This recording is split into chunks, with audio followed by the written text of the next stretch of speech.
Ladies and gentlemen, welcome to the Co-Optional Podcast here on the 25th of April 2017. Yes. Somebody just sent me a video where they took the intro from Persona 5 but replaced the music with the Cowboy Bebop theme. Is so this something that you didn't realize you needed in your life until now? Or? Yeah, it's one of those things where you're just like, God, it syncs up so well. It's so satisfying. Style, cool, and more style, I think, two main ways to describe both of those things. Yeah. So it makes sense that they go together well. It's fun. It's nice to watch. True enough. We welcome back to the show once again, a man who shows up on an 8 to 10 month basis with a new piece of fan art and no webcam. Big thanks to Wild Animal Reserve on DeviantArt for this wonderful little piece of what Cry's face may look like. We have no proof of that one way or the other. Cry, welcome back to the show. Yo, what up, dogs? How's it hanging? Oh, it's low and easy, as usual. Have you actually had any sleep? We're not gonna talk about that. Let's just move on. That's fair. That's fair. That's a no, then. Base assessment, base assumption. Sounds like a no to me, yeah. I would say it does, without a shadow of doubt on that one. Quite the week it has been so far. It actually hasn't really. Nothing's really happened. I was gonna say, Go on. It's like, what an incredible week in gaming to talk about. Unbelievable things are happening. Nothing actually is happening. No. Unbelievably small amounts of things are happening. Yes, nothing's really going on right now, honestly. Sometimes that's for the best, though. Yeah, indeed. May you live in interesting times. No. I don't know of anything too interesting that's going on in the gaming space right now, so we'll probably fill time for the next 3 hours as usual. Co-Optional Podcast, we do occasionally talk about video games. Jesse, welcome to the show. What's going on? Hello. Nothing. Just, man, am I salty over Blizzard Heroes fans. They are the worst. Really? Here's the Storm fans are hear trash. About it. All right. I'm gonna say more. You're trash. Here we go. Here we go, baby. Great start. Yeah, because Heroes of the Storm 2.0 came out today, is right? Trash, and their fans are trash. Wow. So let me just say. Okay. I'm just gonna put it out there. You're trash. You're trash babies. Why? And I don't like you. Yeah, do you want to explain yourself or do you want to just like leave it? I'm not okay with them leaving that floating in the air. I just want to leave hear about it. Truly, I just want to leave it. Be like, you're trash shit. babies. You've started on this now. You have started the fire. I honestly just want to leave it there and be like, just clip it, send it to everyone who's playing Heroes of the Storm right now. Be like, you're trash babies. The end. Really, truthfully, here's what it is. Heroes of the Storm 2.0 came out. Heroes of the Storm 2.0 is literally the same game, but they've changed leveling and they've given you loot boxes. So nothing's changed. It's a stupid rebranding, and I called it what it was. It's dumb rebranding, and I'm not gonna like get hype about some bullshit. And every one of those fans is like, could you explain more about why you don't like it? No, I don't need to explain fucking shit to you. Go to hell. How's your esports team? Not fucking good, but how's your stupid Twitch career, asshole? How are you? Oh God, what are you? You can't make comments. Let people enjoy shit. No, people shouldn't enjoy garbage. No, I'm not gonna like back off. There's a reason why League and Dota fucking kill it, because they haven't made the changes they need to make. And I'm so tired of people being like, well, it's okay just because it's fucking Blizzard. Stop it. Stop being fanboys. I mean, I don't disagree with the principle behind that. Certainly, you shouldn't be fanboys. You should hold companies to account. No, Blizzard shouldn't be one of those companies that gets away with murder like Bethesda and Nintendo does. No, absolutely not. But I don't know if this is the reason why Heroes isn't doing as well as League and Dota. I don't think it is ever going to. Those games have had it's not, years. because it's not a good game. Because at its core, it's still a flawed game. You really think that? The amount that you've played it, and you really believe that Heroes, to its 100%. core, is not a good game. Why is that? It's a flawed game. Well, it's basically, flawed, yes, but... all right, here's at its core, this is the problem. Okay, Here's the Storm is a game that, because it is so heavily team-based, rather than a person carrying, yes, there's a person failing. Like, I'm trying to think what the opposite of a carry would be. The opposite of a carry. Instead of a hard carry, there's a hard failer. Albatross. Call it the albatross. Albatross Yeah. around the neck of the team. Although I must really point out that every other big game has that too. Like, you can, in fact, to a worse extent, but you can hard carry. Like in other games, people can carry your ass. You and can, even if you can suck, carry you over can still that, win. maybe. Yes, you know. Yes, no, but that's the thing. There's maybe the possibility of a chance in other games. Okay. In Heroes, if you have one shitty person, no matter how good you are, that shitty person holds you back. Just a fact. That's just a fact. And there's nothing else you can do about that, because it's all XP. Everything is team based. Everybody shares, yeah. And everybody shares. So if that's one true, you person do is share. really fucking with you, and if one person's trolling like a dick, you know, that's just the Then game. Game's over from the beginning. Mhm. There's nothing you can do. Okay. It literally is downhill from there, and you can't carry. And in other games, there's the potential that you could. At least you have that feeling that you could. In Heroes, it's impossible. You could, although my counter argument to that would be that the ability to feed, if you were just utter trash in these other games, especially in Dota, of more so than any other game, the benefit to the other team for somebody feeding them is massive. We're talking about massive XP advantages, massive lane control advantages, and massive gold advantages as well. If somebody happens to be feeding a lot, there's a reason people get super pissed off about that in Dota. I agree that, yes, there's always the comeback potential because the skill ceiling in Dota is higher. The individual skill ceiling, anyway. So, yeah, you can have a guy that really comes back and it's like, yeah, I'm great, and I'm going to super hard carry, and we're going to get through this. The problem is, in an equal setting, if the other team is really as good as you, then you shouldn't be able to come back from somebody feeding, really. In theory.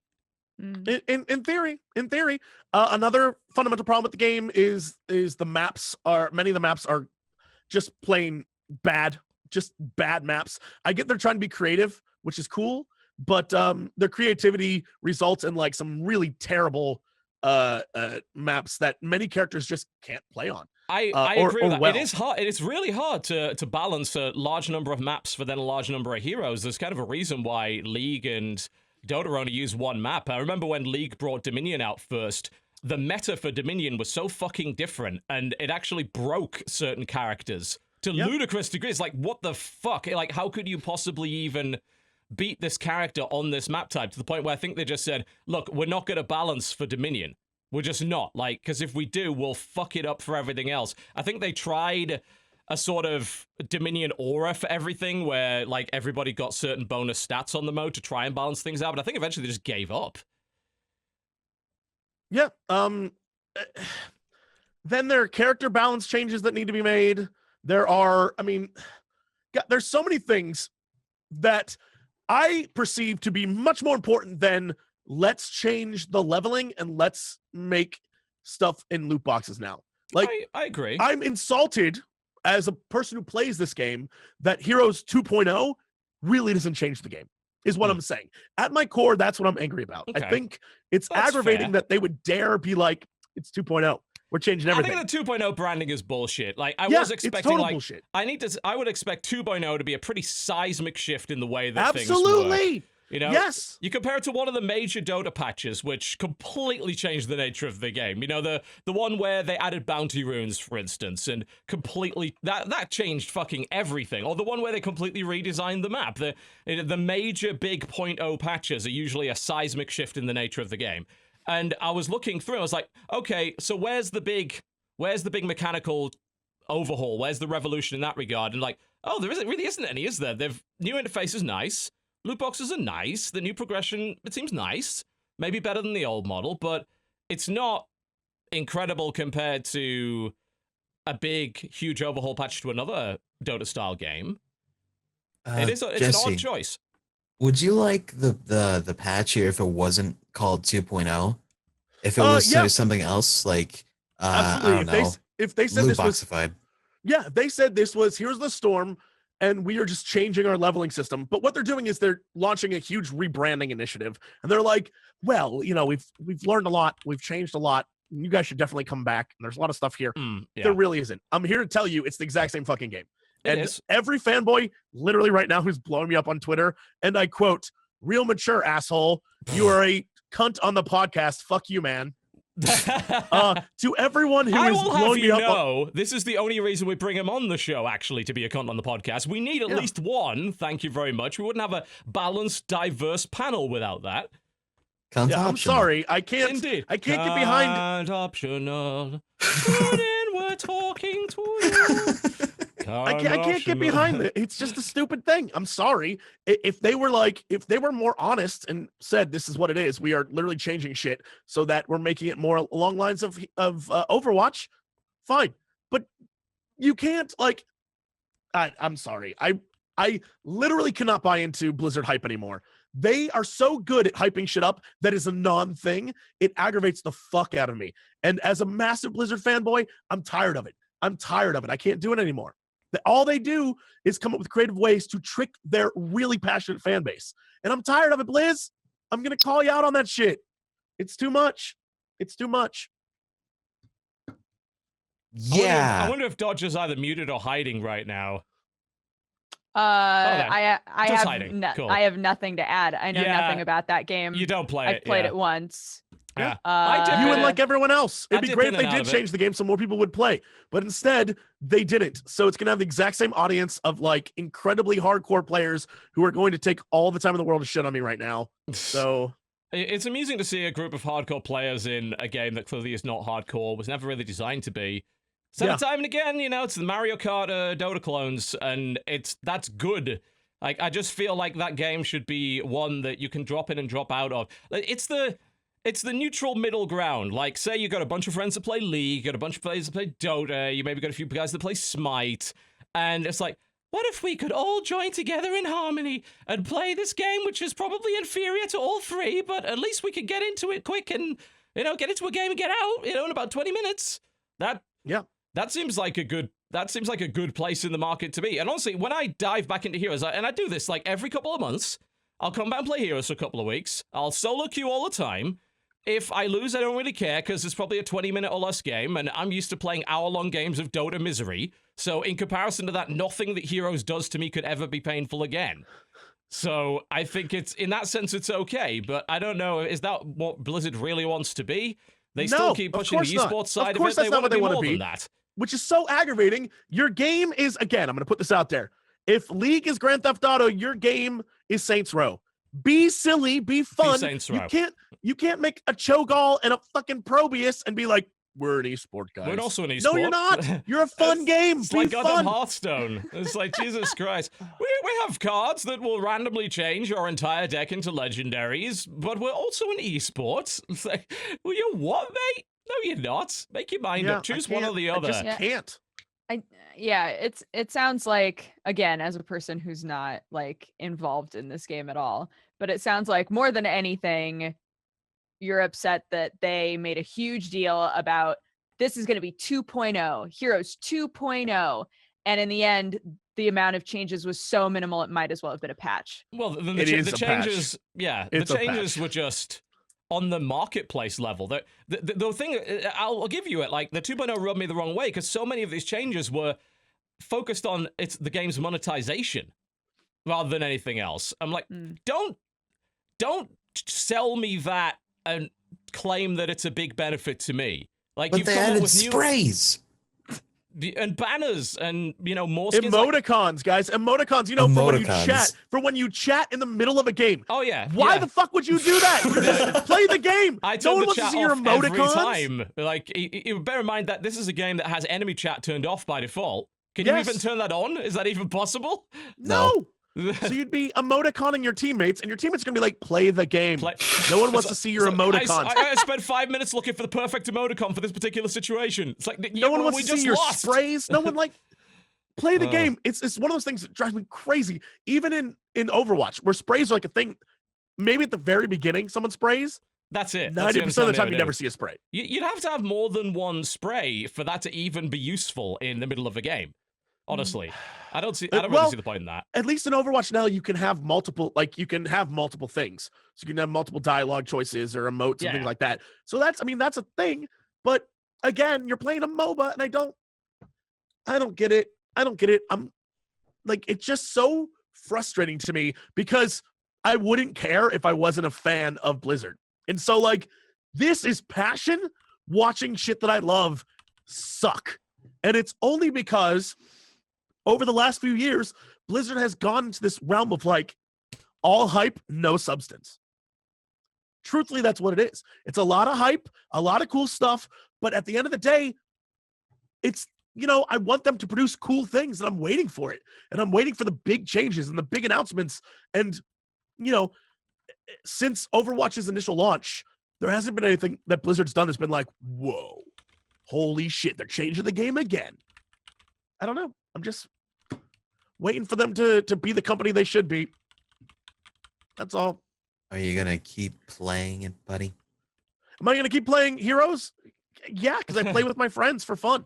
I'm not gonna not keep playing a game that I fucking think is kind of like cool to dick around with, but it's not like a good. That's the problem.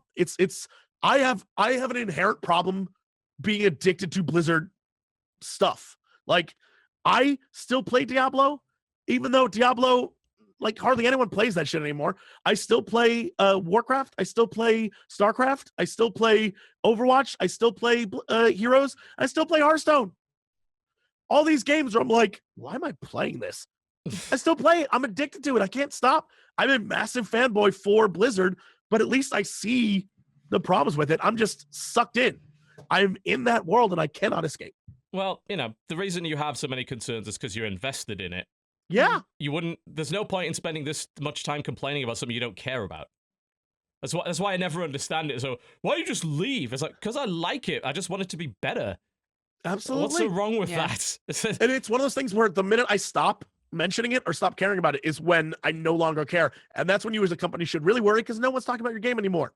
And nobody cares.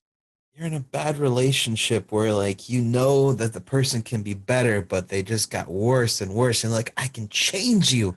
Just listen to me. I've been in a few of those, Cry. I know how that works. We understand each other. You get it. Yeah. I'm just saying, it's one of those things where I really, truly just want. I know Blizzard can deliver greatness, and so I'm hanging in for the next time it happens. Is where I'm at. It takes a sort of, within the Blizzard mindset, it takes something of a revolution in their mindset to really make these kind of changes. They get very stuck in their ways. They generally patch and update very slowly. We've actually been complaining about this for years within StarCraft 2, and we've pegged it as one of the reasons why StarCraft 2's popularity started to fade, because you keep people playing games by keeping them constantly fresh, and it makes them feel like they're alive. So with a game like League of Legends, they had a period, I don't know if they still do this, but they had a period where they added a new champion every 2 weeks, which, like, that game could never get old if you're going to do that. That's absolutely ridiculous, because adding a single champion changes the whole game, essentially. And with StarCraft, we're waiting months and months and months, and then along comes a patch, and it's like 2 tiny little balance changes. Like, they're so scared of fucking up that they fuck up by not doing anything. It's like, no, like, seismic changes is okay. And then when they finally did do a seismic change, everyone's like, yeah, finally. They're like, okay, finally, we're going to change half the units in the game. Like, right. And I'm like, yes. Like, we actually prefer a month's worth of a kind of broken balance over a year's worth of stagnant dull balance. At least one of those is interesting. And it does take a lot to really get them to change stuff. Hearthstone in particular has taken so long to even make minor changes to some cards. And at this point, they're barely doing it. They're just like, oh, the problem will solve itself when eventually these cards aren't usable anymore because they go out of rotation. Also, thanks for your money, suckers. You can't use your cards in competitive anymore. It's like, wow, okay. That's a bit harsh. I mean, it's kind of one of the reasons I just got sick of it. Like, I can't be bothered with this. Like, there's cards I like, and then suddenly I can't use them in the standard modes anymore. And then you reprint them in a different way. Like, I don't know. Yeah. I do wish they would just move quicker. They're not a very nimble company when it comes to making their changes. They're very slow about it, and it does hurt. And yeah, when you come up with something and say, this is a 2.0, brand new experience, then it's a bunch of storefront changes, basically. That is disappointing, certainly. Yeah. It did put the game back on my radar, though, so I guess it accomplished its goal. It's like, hey, yeah, maybe I'll install and play that again, because I kind of enjoyed it last time I played it. You guys want to play it after the podcast? Maybe. No. Yeah, I don't generally queue with people. Like I said, I don't mind solo queuing in Blizzard games because I have no expectations. I expect my fucking team's gonna suck. If I get one of you guys in there, I have an expectation. It's like we should be doing better than we are, and then I get upset. Aw. What else have we been playing this week? Who wants to throw one in? Cry, what you got? Oh God. Well, I got one obvious and one not obvious. So the Alright. obvious one is that everyone's been playing is the Playerunknown Battleground game. Yep, that's still a thing. Yep. It's just it feels good. You shoot people and they die. It's like that feels good. Thank you. Yeah. I like this. I Yeah, appreciate thanks. this. Okay. For the non-obvious one, this came back out in like January. Yakuza 0. Oh yeah, yeah. I've I heard nothing but good things love- about that game. My absolute game of the year so far. I am in love with this game. I remember playing one of the have done old some- Yakuza games back. I think it was the first one on PlayStation 2, and it's like it reminded me so much of Shenmue. I was like, wow, this is actually Shenmue with fucking mafia. Yeah, pretty so much. many weird little side, very Japanese as well, like weird little side activities to do. It's like, go and collect little pop toys and the little capsules and all that kind of thing. I can go to a hostess cafe and do all this other crazy shit. Yeah, there's that. There's they got like, those little RC track car things you can do. You can customize those, and there's this whole like circuit and quest Yeah. line and stuff for that. There's Isn't it like a bowling alley as well? There's a bowling alley you can bowl. There's a Yeah. batting cage. There's actual gambling like mahjong's in there. You can have phone sex with people. Don't worry about that part. What? You can watch like softcore porn in video booths with dudes. There's a quest to help build a dominatrix's self-confidence, which was a very good quest, my favorite one, I have to say.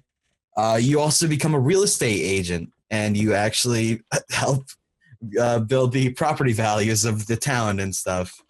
And there's also an underground Japanese female wrestling rink where you All pretty right, much now bet we're on interested. matches. Here we go. It's the best. It's the best fucking game. And then there's the Yeah. actual main story, because that's all side optional stuff. Yeah, the whole Yakuza series is crazy in that regard. They then they had like a Yakuza like Dead Souls or something where it's like Yakuza but zombies for Whoa. some reason.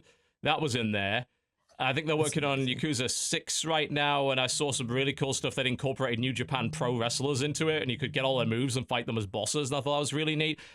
And the reason I mention that is not because I'm trying to shoehorn wrestling into the show again, but if I do that, fuck you anyway, I want to. Go on. It's because those games are so quintessentially Japanese. They include so many very Japanese things to the point where they might seem weird to anybody outside of that. You know, the obsession with karaoke, for instance. It's like, no, it's a big deal. Like in South Korea and in Japan, karaoke is a big deal. It's a very social experience. A lot of people go to that, and you get karaoke booths. You get your own little private room. You don't get up on stage in front of a bunch of drunk people like you would in America. It's a private room. You go in with your friends. You get drinks. Waitresses bring you drinks, and you all sing along to shit on the private screen with a microphone. And that's a lot of fun. Yeah. Oh, you can also do that in Yakuza. I forgot that. Yeah, that's pretty cool, honestly. I'm told that is a very good one. It's been sitting on my shelf for a while. I just haven't quite got around to it. I probably should. It's obviously competing with Persona 5 right now for the limited attention I could even give to Yeah. a console right now. That's fair. Someone wants to Oh, talk more about Persona Dodger 5. wants by to the I do way. was it gonna so say, bad. did you finally like start going in on that? No, it's the same thing I said last time. I'm suffering the problem so of not having it excited. portable. I mean, I've got no problem with you talking about it. I'd love to hear about it, but I'm having the same problem I had the last time. Persona 4 was portable. I could play it anywhere. If I want to, chill out, lie down, whatever, play a little bit of Persona, I could do it. Now I can't. I'm told by some people it runs relatively well on remote play. If you use that with Vita, that may be an option. I'd have to find my Vita first, but it's like, Right. damn, it seems like this game really did need a portable version. And I would have played tons of it by now if it had. I've been so you know how in the past when we would talk about Persona 4, I was Yes. saying, oh yeah, that's the game that I play as I'm falling asleep. Like Yes. I would get in bed and I would play the game for a couple of hours and then I would fall asleep. Yeah. So kind of the opposite has happened with Persona 5, Okay. where I get up in the morning and I play for a couple of hours in the morning. Ah, okay. At night, if I have time at night, then yeah, I'll play some more of it. But it's mostly been like a morning game for me for whatever reason. And I absolutely love it. It had its first, I don't want to say like difficulty spike for me, but it had I'm like 60 something hours in. Phew, all right. Yeah. And I just hit the first point where the game sort of forces you to use the mechanics that it's taught you. Uh-huh. You know how in those kind of games there's always a point where it's like, all right, if you haven't figured out how to use this shit by now, like Yep. you need to figure it out because we're bumping it We're up. playing like, for keeps now. Yeah. Yeah, We're it's going to like, use have this. If you- you don't know about one more, if you don't know about the elemental vulnerabilities Yeah. and stuff, and you don't use those correctly, we're going to destroy you. Yeah, exactly. So I just had a situation. I'm trying to figure out how to talk about this without spoiling anything, but I just had my first like situation where I was frustrated the whole time. I felt like the just general design of the palace that I was in was not great. Mhm. They introduced lots of busy work that I didn't think was necessary. Okay. But in terms of like fighting the enemies, I was like, oh, this is actually really cool because I'm having to think a lot more about who I want to baton pass to and how I'm going to, link up different weaknesses and down everybody and be able to get rid of everybody without my dudes even being hit, right? Like that's like a really satisfying feeling. So yeah, really enjoying that. The story's awesome. According to Sam, I'm about to hit a huge story dump that's gonna like be awesome. So I'm really excited for that. All right. But yeah, I'm still absolutely loving it. Cool. Glad to hear that. Eventually, Yeah. I'll get around to playing it. I'm just not sure in what context and how. Again, I might try and dig my Vita out and I'll see how remote play handles with it. There's been mixed reports. I think if you've got very good internet, you'd probably be all right with it if you've got a good wireless connection. Although I'm still pissed off that the PlayStation... Actually, does the PS4 Pro have 5 gigahertz Wi-Fi support or not? I can't remember. Think so. Does it? I think Maybe. it's hooked up to R5. Yeah. Right. The thing is, I don't think the Vita does it? So I don't No. think it would even matter one way or the other. I mean, my PlayStation's hardwired into the router anyway. My Vita is not, obviously. Right. But yeah, I it's know. portable to make it a lot easier for it's me. just a Click. Cat 5 sticking out of it. It's like, yeah, guys, I just got a 100-foot Cat 5. It's portable as Yeah, long as I don't don't go down worry. to the We'll basement. just you keep know? walking. I'll catch up. Yeah. Yeah, I've got a police system. No. I will get around to it. Because I cracked through the first couple of hours where nothing happens, and that's kind of the point where I was like, all right, I should be into this now, and still haven't quite got there. It's, You wish know what could I take it with me. did start playing because you mentioned it so much. All right. Was Battle Brothers. Battle Brothers. That's a really fun game, by the way. That game Uh-huh. is super hard and super fun. Yep. Yeah. It has a Not an lot easy of one. it reminds me a lot of Darkest Dungeon. It's a lot of like planning out what you want to do, making sure that your dudes are in the right position depending on what they're good at and their Mhm. abilities, and like taking your time and realizing that the dudes are kind of expendable and if they die it's okay, and like yeah, Not too I like big a it. deal most of the time. You know, generally speaking, their equipment is worth more than they were. So Right. as long as you recover that at the end of a fight, which you pretty much always do, unless it was bashed in, like, yeah, I didn't recover his shield because it was splintered when he died, that makes sense. Or that, his entire cuirass was just eaten by a direwolf. So I can't really recover it because it's nothing but shreds of metal and leather. But yeah, like, you can pick up a regular level 1 dude for next to nothing. What his background will very much depend on what his stats are and what his growth potential is more often than not. His stats are generally quite similar, but they'll have a star rating on certain stats. It's like, this guy, Yeah, but you're you likely can't to... see that shit until you No, already you can't. bought him. No, you can't. You sort of learn it as you go. There are certain they're not all the same. Like, I think if you, let's say you hired 3 fishermen, I don't think they'd all have the same little star bonuses on stats, but they're more likely to have on certain Right. stats. So a lot of it is logical, although occasionally it's not. It's like, what the fuck is a rat catcher good at, you know? The answer is fucking nothing. Don't get rat catchers. But by the way, getting killers on the run, sometimes not a very good idea, because it turns out they have a tendency of killing and running. You might want to watch out for that. Yeah, I think that it even says that in their description, like... Who knows if they'll kill again? Yeah, and I was like, maybe I don't want this guy in my team. There are events tied into that. Like, they're generally pretty good initial fighters, but you run the risk of triggering an event. I'm pretty sure I had one where I had to choose what happened to him. I think I just flogged him, and the guys were okay with that, but they were demanding that he be killed. I'm like, no, he's got good stats. I don't want to kill him. But the company was happy with the flogging, so he wasn't, but, well, fuck him. I was going to murder him. He should be goddamn grateful. Right. It is good. The problem I have with it, and I think this is mostly self-inflicted, and it's probably down to the ambition that I chose, is that I seem to be spinning my wheels a bit. Progression in this game is difficult because of how little... It's very slow going. Yeah. Contracts don't pay you an awful lot, and of course you're buying tools to fix your armor, medical supplies to heal your dudes, food to keep them going, you're paying them daily. So after all of that shit, chances are you don't have a lot of money. You're like, well, my progress is slow. Like, hiring really good new dudes is really difficult. There was a guy's like, oh, I'm a level 2, like, noble that was kicked out of the house. Is like, I cost 3,000 and like 43 gold a day. I'm like, fuck that, I can't afford you. What can I get a better piece of armor? No, you know, because moving up the tiers is really expensive, so it's mostly what I scavenged from lucky encounters. And I think a lot of the spinning the wheels and not really getting to places because I think unless you complete those ambitions, you don't really progress to the next part of the game. I haven't figured out how to get military towns to give me quests yet. It's like, you've got to have it in with the nobles and stuff. Like, how? How do I do that? I don't understand. But my ambition, which was shouldn't have fucking picked this, is visit every town and village on the map.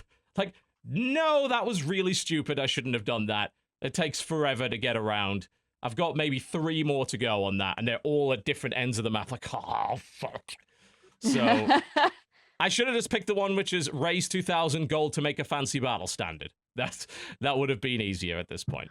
Yeah. I think, yeah, I'm not sure what you said your current one is, but my current one is just get 12 dudes. Just like have 12 I still dudes don't have 12 live. dudes. I can't fucking get 12 dudes to live long. Like, Yeah. I can't. You hire them, then they die pretty much immediately. Yeah. I think the most that I've had is 9. And I can usually sit around 8 easily, but the second I get up to 9, one of them just fucking dies the second I buy him, and I'm like, typical. Come on. Yeah, I think I should just be committing myself to that quest. It's because you're always so low on money, I'm always having to take contracts. And it's like, oh, escort this in the wrong direction. Like, for fuck's sake. Now I'm down south again. God damn it. It's like, you need to gather reputation to get noble contracts. Yeah, I am gathering reputation, but it seems to be only with the villagers. And I'm not sure if that's helping me with the nobles or anything. Right. Yeah, I was frustrated because I thought that once I had established like a friendship with a village, I was like, oh, cool. So this will be like my home base. Like, if I can't find good contracts anywhere else, surely I'll always be able to come back here and get contract. And sometimes you go back there and they're like, they hey, don't have anything for you. Yeah, they don't have anything. And I'm like, what good are you? Yeah, I mean, I always spend working on a couple of contracts. If I go to a new village, I'll have to do that, because if you don't, they're going to offer you shit recruits, and they're going to charge you double what you should for stuff. And then it's like, I would like to sell this weapon. This weapon's worth 2,000 gold. Best I can do is 47. They go full porn stars on you. It's the worst. Yeah. So I don't know exactly, but I'm pretty sure I'm just doing something wrong. The game doesn't exactly explain that. Apparently there's a global reputation and notoriety you get from completing a lot of jobs. So I just need to keep at it. Yeah. Let's keep at it. Yeah, from what I've been told, the whole game is just slow. Like, it's just a slow paced game. You have to take your time, and I'm fine with that. Yeah, that's It's very Darkest Dungeon, isn't it? Yeah. You know? You feel like I think in Darkest Dungeon they do a good job of not making you feel like you're spinning your wheels because you have those permanent upgrades. Mm. And if you've got one of those, you can't help but say, I progressed in some way. Yeah. Right? And that you can never take that away from me, I think. Yeah. Unless they've patched it away for them to take it away from blacksmith you. is going to give me good deals forever. Yep, there's nothing you can do about that. But in a Yeah. game like this, that's not true. It Right. doesn't seem like there's any real... Reputations sound like they're permanent, but they're actually not. You can fuck them up, certainly. Yeah. But you'd have to go out of your way to do that. Yeah, you have to like, in order to ruin your reputation, you have to like attack caravans on the road and shit, right? Yeah, or fuck up a contract. There's some contracts where you'll be given a choice at the end. It's like, yeah, but if you kept the golden idol, I'll give you 1,700 for it. You know, that kind of thing. So you do get the choice between those two things. And every now and again, I've taken it. It's like, that contract was worth 200. You're offering me 2,000? Fuck that village. Don't need them. Yeah, I have yet to do any of the, whenever they do the little side stories and they give you an option that's obviously like the shitty thing to do. I have yet to do the shitty thing, right? Like you come upon a grave and there's an old man who's about to be buried who's holding a shiny sword. And one dude is like, you should take that. I'm like, are you fucking crazy? I took now? that, yeah.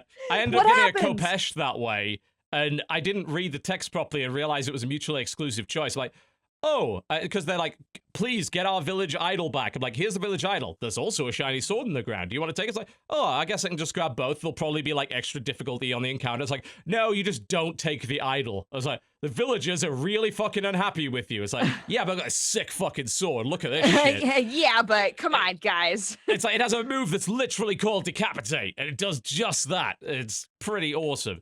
Great way That's to get rid pretty of zombies, that sword. Decapitate. They will not come back if you do that. Very effective. Also a great That way of does sound scaring very brigand effective. bands. It'll knock down the morale. You chop off the fucking brigand leader's head in front of his men, they're shit scared at that point. Like, it just arcs through the air and lands at their feet like, fuck! I love morale in that game. When everything starts to go to hell, it's great. Me too. I like when you surround a dude with your dudes and the morale of everybody goes down. It's Like, like, oh "Wah." no, that guy's definitely gonna die. It's completely surrounded. It's like, yeah, and they'll just slowly raise this little white flag on their figurine, like, I'm getting the fuck out of here. And then they try and run, and they just get stabbed to death on the way out. It's like, yeah, fuck you. Yeah, because of the whole like attack of opportunity thing too. They're like, Yeah. what if I just run? I'm sure I'll be fine. And the No. second they try to run, they just get stabbed and die. I You're like, wish "Yay!" they'd tell you what the chance of escaping from that situation Me is. too. They don't do that, and it annoys me. I wish that we had some like Blood Bowl type stats. Yeah, give in me this a percentage chance to dodge that. Because you're giving me a hit chance and everything, and you're even giving me this is how much armor you're probably going to penetrate in a range. But when it comes to, like, I want to run away from this melee, you don't tell me what the chance of me doing that is. Yeah, that is very frustrating. I've lost more than one person to that. while trying to just get the fuck out. Yeah, like my archer gets in melee range. Although I set up a like nice trick because it turns out my archer got a bonus to melee and got really, really good at using melee weapons. So it's like, come on, come into the arms of my archer. I gave him a little talent that's like, you can switch weapons for no action points. So he pulls out his like tier 2 dagger and then just shivs the motherfucker. It's like, yeah, bring it. Don't even fucking try it. I didn't know for the longest time that you could have an alternate weapon in your bag and just swap Very them. important. Yeah. Having an archer with a dagger in its bag is like the shit that like that's the way, because otherwise they try to run away and they just get fucked because they can't do it. If you're right up on there, it's not like they can be like, hold on, just yeah, that doesn't work. Yeah, it is good. It's useful. I was looking at stuff like that for other guys as well.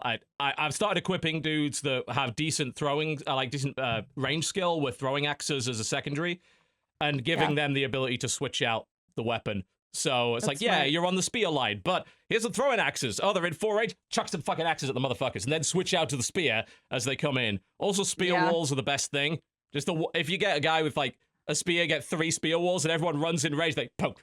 It's like, oh my god! And then they're coming again, poke. The first time that I went up against zombies And I didn't realize they were going to raise from the dead, which upset me. But the first time that I was up against zombies and I just had a bunch of dudes with their little spears out, they all just fucking ran into them until they died. They all did that. And I was like, oh my God, I know zombies are fucking stupid, but goddamn. Like, if you get the spear talent, I think at level 4 as well, what if someone gets through the spear wall, it doesn't deactivate it. So if someone else runs it, it's still going. It's just poking everybody to death. This guy just killed 5 dudes and didn't do anything. It's brilliant. I love the fact that each weapon has different moves and specialities. The fact that a pitchfork is a perfectly viable weapon in that game is great. Oh yeah, I still have a dude with a pitchfork. Oh, it's very good. Yeah. It's great. Really good. There's just even variants on that. It's like there's a pitchfork and there's a tier 2 kind of variant of a pitchfork, but there's also a pike, which is kind of like a pitchfork, but that moves slightly different. It pierces armor a little bit better. You know, it's got the impale ability. I love fucking around with gear like that and just kitting guys out. I was like, what can I make this guy do? What kind of role can I put him into? And then you get to specialize them later if they live, which of course they won't. But yeah. Cry is not dead, by the way. It's just he hasn't played this game, so yeah. There's zombies apparently. That sounds neat. It's a good streaming game. Are you much of a tactics turn-based kind of guy, Cry? I don't recall you playing many of those on stream. He's a puzzle kind of guy. I like puzzles. Yeah, puzzles are good. Oh my God, Cry, can I ask you something? Hey. Will you play that animated Japanese girl puzzle game with me where you put puzzles together and it makes Japanese girls dance? I didn't know that was even a thing. They're not even Cry. They're not anime Japanese. These are like straight up stock photos of just Japanese that's not women. A puzzle game. That's just fucking Jigsaw. He's talking about that goddamn stupid that's what we're Jigsaw talking shit. Like Jigsaw puzzles. That's what we're talking about. Yeah. Do you like Jigsaw's, Cry? Yeah, dude. I'm all about that. He's got an entire show. Show with him for Jigsaw. Yeah, me too. There's an entire show where you sit TV, where you been, dude? I didn't know that. I didn't know you had a show about Jigsaw puzzles. Together. It's great. I don't know. Dude. I hadn't seen you do that. It's the most relaxing thing in the world. You just put a puzzle together. Dude, absolutely. Jigsaw is the way of the future, man. We're going back. It's so good. All right. Yeah, dude. I'll play it, dude. Let me know. It's one of the few things where you won't get copyright flagged on YouTube anymore. Yeah, and it's family friendly. Yeah. I think that one is. Yeah, there's no porny bits to that. Okay, good. It's animated Japanese women, but they're just real women in decent clothing. They're not actually they're not sexy. We're fine. We'll be fine then. But speaking of sexy, oh no. The most important release of our time has been announced, published by Rising Star Games. We are getting Drive Girls for PS Vita. You sent me this, and I'm like, this is stupid. Even I was like, this is stupid. I would love shit like that. Let me show. I will show this to the audience because you have to experience this along with me. It's like, one, it's a new Vita game, which is obviously a rarity these days. Like, obviously it's going to be some Japanese weird anime thing because it's on Vita and that's all there is on Vita now. It's like, it just looked like a racing game initially. I looked at it, it's like, it looks like kind of crappy racing game. It's like, all right, this is fucking. And then wait a minute, like suddenly, all of a sudden, it's like anime girl with sword. Like, wait, what? Racing game again? Racing game? Oh, it's just got anime on the side. Wait, Crush the Avenger. What the fuck is happening? Like, there's an anime girl with a sword killing aliens, but she drive. But she's also a car, I think. It's basically anime girl Transformers, I assume. Yep, transform from Supergirl to Supercar, and then you race, but also drive into people. It is literally weeb Transformers. That's a good game. I'm really sold. There's nothing good about this game. More than meets the eye. And this looks terrible. No. I like how they admit, straight out of Japan. Like, yeah, I wouldn't have guessed. It's the. If it wasn't obvious, this is a Japanese game. Really? They have proper boob physics. Oh yeah, one of them's got big bouncy under boob.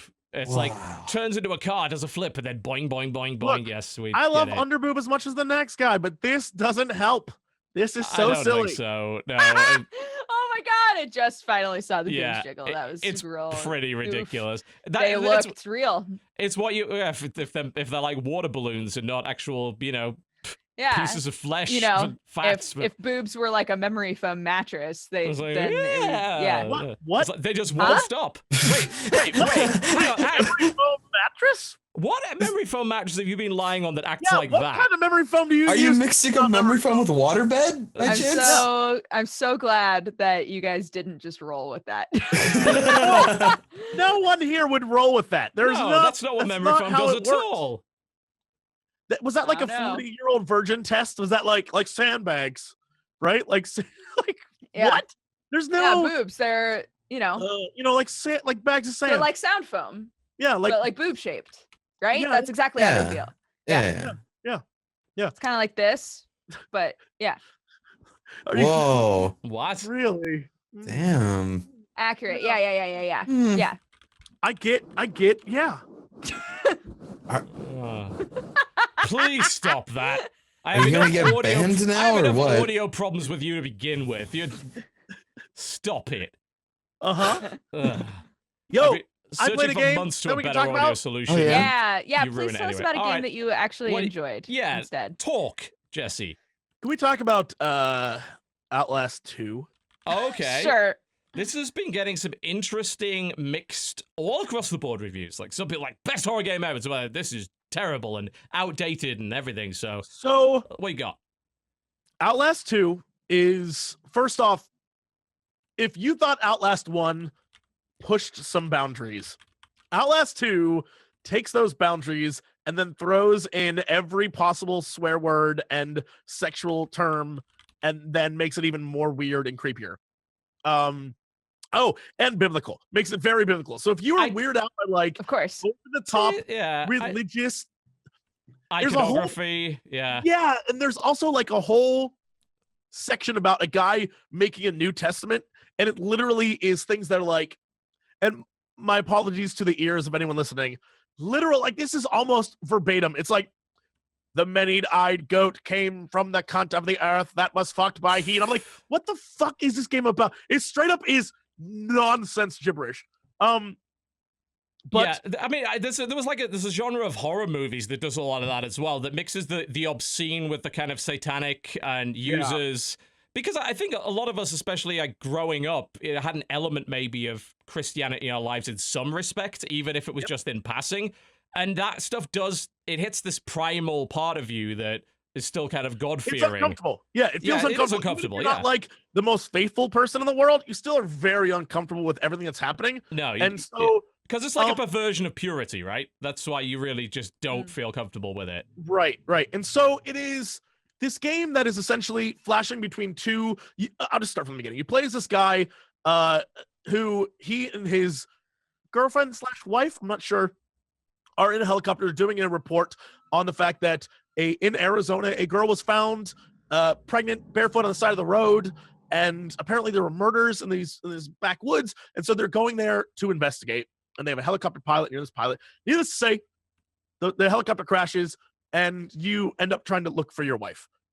You go through this insane, crazy town where there is a cult that has this weird, crazy religious thing going on. And at the same time, you as a character are experiencing weird flashbacks from when you were a child. Mhm. And I'm not going to spoil what any of it means, but at its core, I get every review for this game. Okay. It is Like good and bad. absolutely. It is Okay. super scary in some parts, but it's exactly like Outlast 1, where the first 2-3 hours, you're like, oh shit, around every corner, something scary.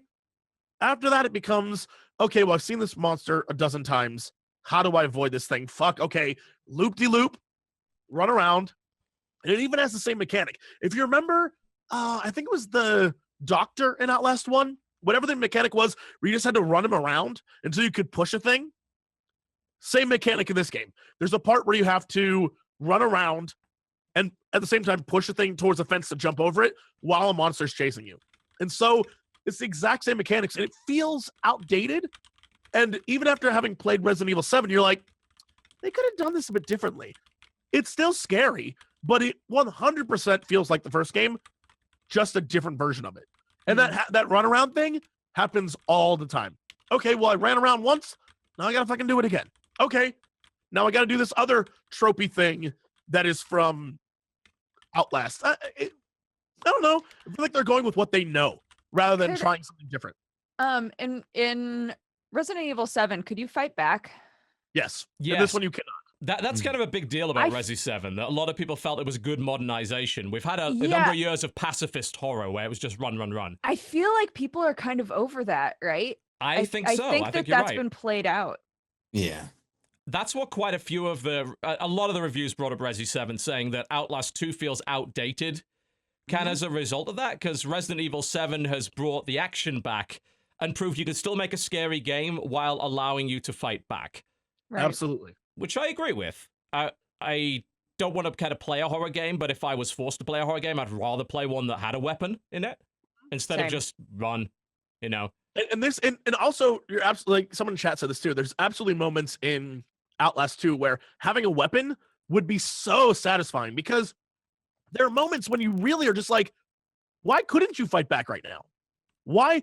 Like, the enemies, except for one or two supernatural enemies, which are like crazy awesome, most of the enemies are like just like backwoods people with like a knife, and it's like, there's a pitchfork over there, there's a shovel over there. Yeah, you probably take him out. I'm trying to save my wife. I would beat the shit out of these people. Yeah. It doesn't feel natural that he's like, all I can do is record. Oh God. It's like, why are you even carrying this? No, it's ridiculous. You drop it in a fucking heartbeat. And also, there's plenty of games that have been terrifying that have allowed you to fight back. Usually they do it in a very clumsy way. Silent Hill, shitty fucking combat system. Pretty much on purpose. Let you fight back, still incredibly terrifying. Condemned, pretty shitty combat system. Still let you fight back, still pretty damn terrifying. I wouldn't say Resident Evil was ever necessarily scary. But Resi 7, certainly. Maybe one of the older ones. I mean, I think Code Veronica to some extent was a little bit scary. Maybe Zero. It's, that's all going to be subjective. I don't think that game has ever tried to be truly terrifying. But no, you don't have to do pacifist horror as the only way to do it. I think there's been a trend. Outlast and Amnesia are probably the main reasons for that trend. And now it is getting very played out. I mean, there seems like there's a game in our release list every week, which is just like creepy horror, can't see shit, first-person walking experience, find the notes, investigate. Yeah, you're in an asylum, but it's abandoned. Why are you Because we can't there? do models. And no, absolutely, that's one of the things that I'll say about this game as well. It's very dark, like super dark. And when you put up the camera to do the night vision, it becomes like blurry, like real night vision, so it's not totally accurate. And so you're operating in this weird space of like, you can kind of see what's happening, but you kind of can't. And so you're always frustrating. The guy right around the corner. And usually there is. And sometimes, holy shit, I'm gonna, it's not a story thing, but I'm gonna spoil like a let's play thing. There's one part where we spend all fucking night trying to avoid this guy. And we open a door, and there's another guy right there, and he kills us instantly. And it's like, how would we ever, if they're walking around randomly, how would we ever know to avoid that? No, fuck you, you're dead. Okay, now if you go back through all that shit again and try again, this time knowing there's a guy behind the door, all right. That's like a fun thing. That's all right. We have to go through the steps of getting to the next area. And that's never fun. So yeah, it's a mixed bag. There's a lot of great scares. There's a lot of moments where you're like, holy shit, what the hell? And then there's a lot of moments where you're just like, okay, well, let's just take the hits and run past this person and get through this fucking thing because we know we can live and we'll just heal up after we get through. Like, that's not fun. That's just, all right, we know we're going to get attacked a little bit, so let's just go. I don't know. It feels old. Like, there is no urgency, at least in Resident Evil. By fighting back, you're like, well, I don't want to get hit, and I don't want to take damage, and I'm going to blow these guys up with a shotgun, so let's do this shit. Right. I don't know. It's at the end of the day, it's a interesting, I'm not going to say fun, interesting experience. It is something that you will definitely walk away from like, holy shit. But I definitely don't know that it's for everyone. It is dark. This one is super, super dark. Like Outlast 1, they were like, yeah, we're going to go for that crazy like murder porn thing. This shit is like next level. Really, if trigger warnings are your thing, be really warned. unpleasant, check all of disturbing, them. nasty stuff. Every single trigger warning, check it. It is wacky.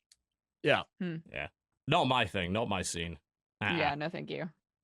I'll typically, when there's a game that I'm interested in, but I know that I would rather die than play it, I'll normally watch you guys play it. So I'll probably just wind up watching you guys play it, and if it isn't enjoyable, if you guys can't even lift the mood for me, then maybe I'll just have a pass. I'll just simply say the squad is on our A game for this one, but with all that said, it's a dark game. The one great thing about this game is not the stuff in the desert. I think that's like, it's crazy hillbillies and a weird monster trying to kill you. The interesting part is the flashbacks that all take place in a school. And that shit is terrifying to me. It's really weird and creepy. And the things you're doing are like, it's sort of supernatural and none of it makes sense. And you're like trying to figure out that. I think is the most interesting part of this game. The part that's like, oh shit, there's this like background and there's something happening with this girl from when you were a child, but you don't know what it is. And it's all part of what's happening now. That's the key. And I think that's the most important part of the game. But the rest of it is like, watch out, it's super dark and there'll be hillbillies out there and they're going to kill you. Like, okay. Okay. Great. Yeah. Fair enough.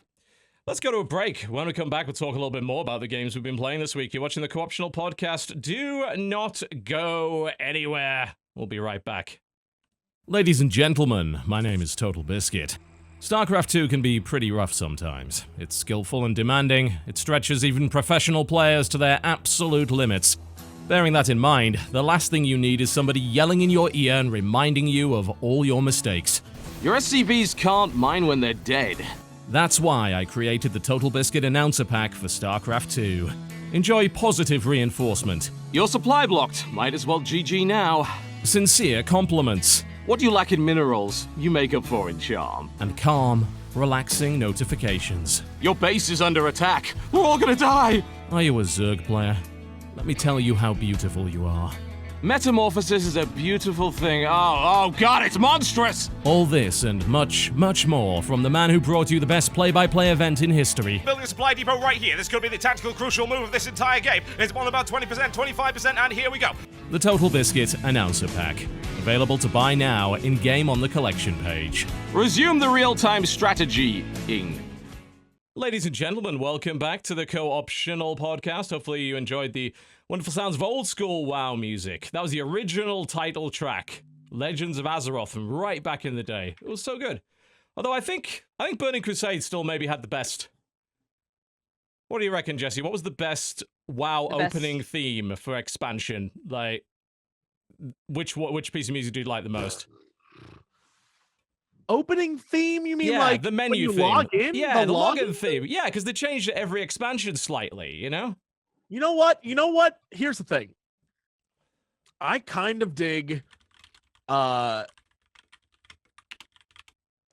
really liked, even though it was kind of a jank expansion, Warlords of Draenor's theme was pretty dope. Okay. But I will say the new music for the new expansion, they have a lot of themes in there involving Anduin, and Anduin's theme is so good, and it's in the intro. Anduin literally just showed up. They just started, like, they have a scene where only the Alliance gets it, where they finally play his theme song, and it's like, why make a dope piece of music like that and then not ever use it? I will never understand Blizzard in a million years. Yeah, it'll drag back in later.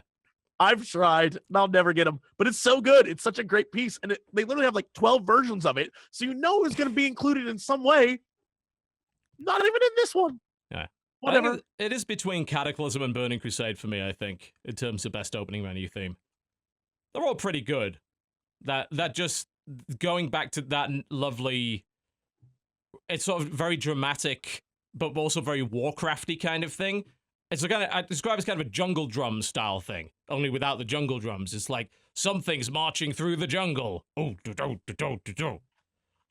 not really communicating this very well, am I? But you get the idea. I understand your feelings. Good. I'm glad. It's got to be just a bit orky. Yeah, a bit orky. If you miss out the orky bit, orky, got it. Got to be a bit orky. I thought that you were trying to make a really adorable version of the word awkward. Same. It's just a bit awky. It was a little awky, but I liked it. It's a little awky. Do but I was into seem it. like the kind of Yeah. person that would do that? No, but No. Sam also doesn't, and he finds himself doing that sometimes because I'm a terrible influence. I was- so I I just was about figured to say, that's maybe I had mostly your fault. infiltrated your life No, enough. I'm a stronger that- person than he is. Oh, I'll That's be true. sure to pass that on. He was taken in by your siren song, but I will not be swayed. It's a little awky. It's a a bit little awky. Ah. All right, moving on. Mm-hmm. The main thing that I've been playing this week, and some people are going to get mad at me for even talking about it, is haven't you been boycotting Sega for like 4 years? I'm like, yeah, I'm just really tired of it. I'm going to be fucking honest. I'm so good. I'm tired. Most of my viewers don't even remember that I'm doing it. So every time it comes back up, it's like, oh, you're still doing that? I'm like, whatever. I give up. No, I'm not. Yeah, honestly, at this point, I really do give up. It's like, you know, they're never gonna fucking apologize. It's that. But I played the Dawn of War 3 open beta was free and open to everybody for the last few days. So I played a bit of that out of curiosity, want to know what's going on with it. Did a good, probably like 20, 30 ranked match-made matches on it. Got a pretty good impression of it. Settled on the Eldar as my race of choice. There's only 3 races in this version, which is that's not a great number for a launch. Like Warhammer 4, I think for like a typical RDS, you'd be totally fine with 3 races as a launch, but it's Warhammer and everyone has their favorite, you know? It's 40k. So if you don't include eventually all of them, people get fucking furious at you. So in the previous versions of Dawn of War, they have done expansion packs, and they've got usually up to about 6 races, sometimes even more than that. I think Dawn of War 1 had 8, I think, if I recall correctly. Or possibly 7. Maybe it was 7. They had 4 in the base game, then they added Imperial Guard in one expansion, they did another expansion which had Necron and Tau, and then they did another expansion which was Dark Eldar and Sisters of Battle. In number 2, they did a couple of expansions as well. And this time around, again, launching with 3, if they were wildly different, like completely different play styles, I would maybe understand. But from what I've played of the beta, they're not really. Like, which races are they? They've got Space Marines, Orcs, and Eldar, which is about what you'd expect. There's no big surprises there. Yeah. No Chaos. You can argue that Chaos as an inclusion there's got a bit of overlap because, of course, Chaos also have Space Marines. So, yeah, they've got some different units, but it's like Space Marines and Chaos Space Marines are relatively similar. So they probably want to launch with 3 very different kind of factions. But mechanically, they do seem quite similar. I think Orcs are probably the most unique. They've got this kind of cool Mad Max-esque sort of choice going on with them. A little mechanic called Wah, which is a thing from 40k. You know, Orcs will get into a battle, friends, you know what I'm saying? Wah! Yeah, the Waluigi. Yeah, you build Wah towers, and they help build your Wah level. And then they start playing, like, drums and fucking Mad Max. You remember in Mad Max where they're playing the guitar with the flames coming out of there? And there's the drums like, phew! They do that! And it's like, and it builds up, and apparently your opponent knows it's happening because they can hear this fucking space rock from across the map.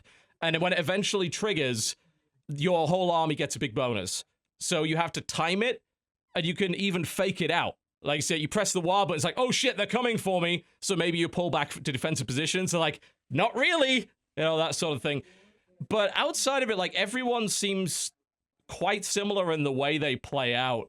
Like, every race seems to have, like, a melee squad at tier 1, a ranged squad at tier 1, and you have the ability to summon elite units. Now, all of the Dawn of War games kind of had hero units that you could bring along.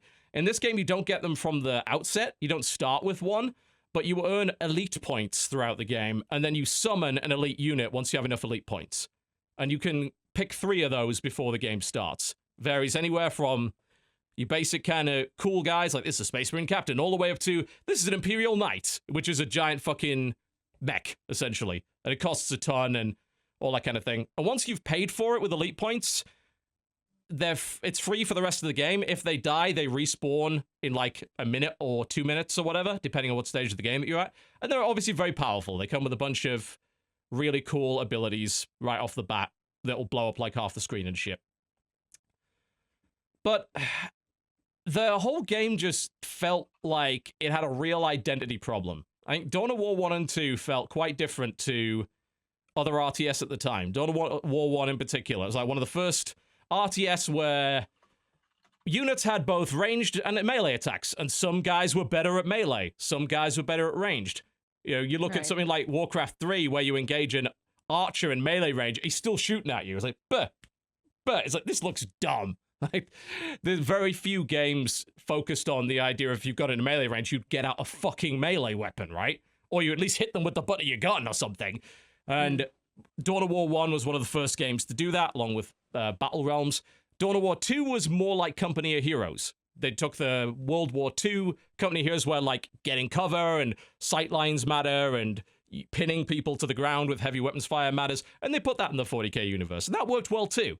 And their single player was more like an RPG than it was an RTS. You had a small number of individual units that gained levels, and you could get loot for them and gear and shit. That was really cool in its own right. But this one, it seems like they're not, like, willing to go too far in either direction, and they've kind of landed somewhere in the middle, and in doing that, they don't seem like... It doesn't seem like the game has an individual identity anymore. The game used to have this amazing system called sync kills, which was when you got a unit down to low health, they'd do this really cool kill animation. And it all varied depending on which unit was which. If you had like a dreadnought and it would like pick up an orc and break its back like that and smash it on the ground. If you had an Avatar of Cain, they'd impale an orc on the fucking sword and watch it slide down and shit. That was very, very 40k. But the problem with those is that, and here we get back to esports again, competitively, those weren't good ideas. You had to make the units kind of either invincible while they were doing that, or take damage while they were doing a pointless animation. Neither of those is a good idea, right? Doesn't make sense to have an invincible unit, but it also doesn't make sense for a guy to just fucking stand there while he's doing a fancy animation losing health. It's like, don't do that, just kill him normally. So they took them all out. I was like, I understand the mechanical problem with that, but it was really fucking cool. And it helped define that game as something unique and interesting. And they have this really weird game mode now. I heard that's not the only game mode, but that's the only one they put in the beta. And there's two really strange things that are going on with it. And some people said they've turned the game into a MOBA now because it has lanes and stuff. It doesn't have lanes. It doesn't have any of that shit. But what it's got is in the middle of, sort of on your side, you have two power generators. Kind of about on your side of the map, but out a little bit from your base. Because whoever designed the bases are stupid and put the vulnerable power generators in front of the defense line. Those are not good engineers, if you ask me, man. Nope. This is why in the grim darkness of the 41st millennium, there's only war, because everyone's stupid. Of course there's only war. That's why. It's actually a crossover with Idiocracy. Yeah, something like that. And then all the dumb people kept having babies, man. So and then they started having to, design war units, and it just turns out they don't make sense to us.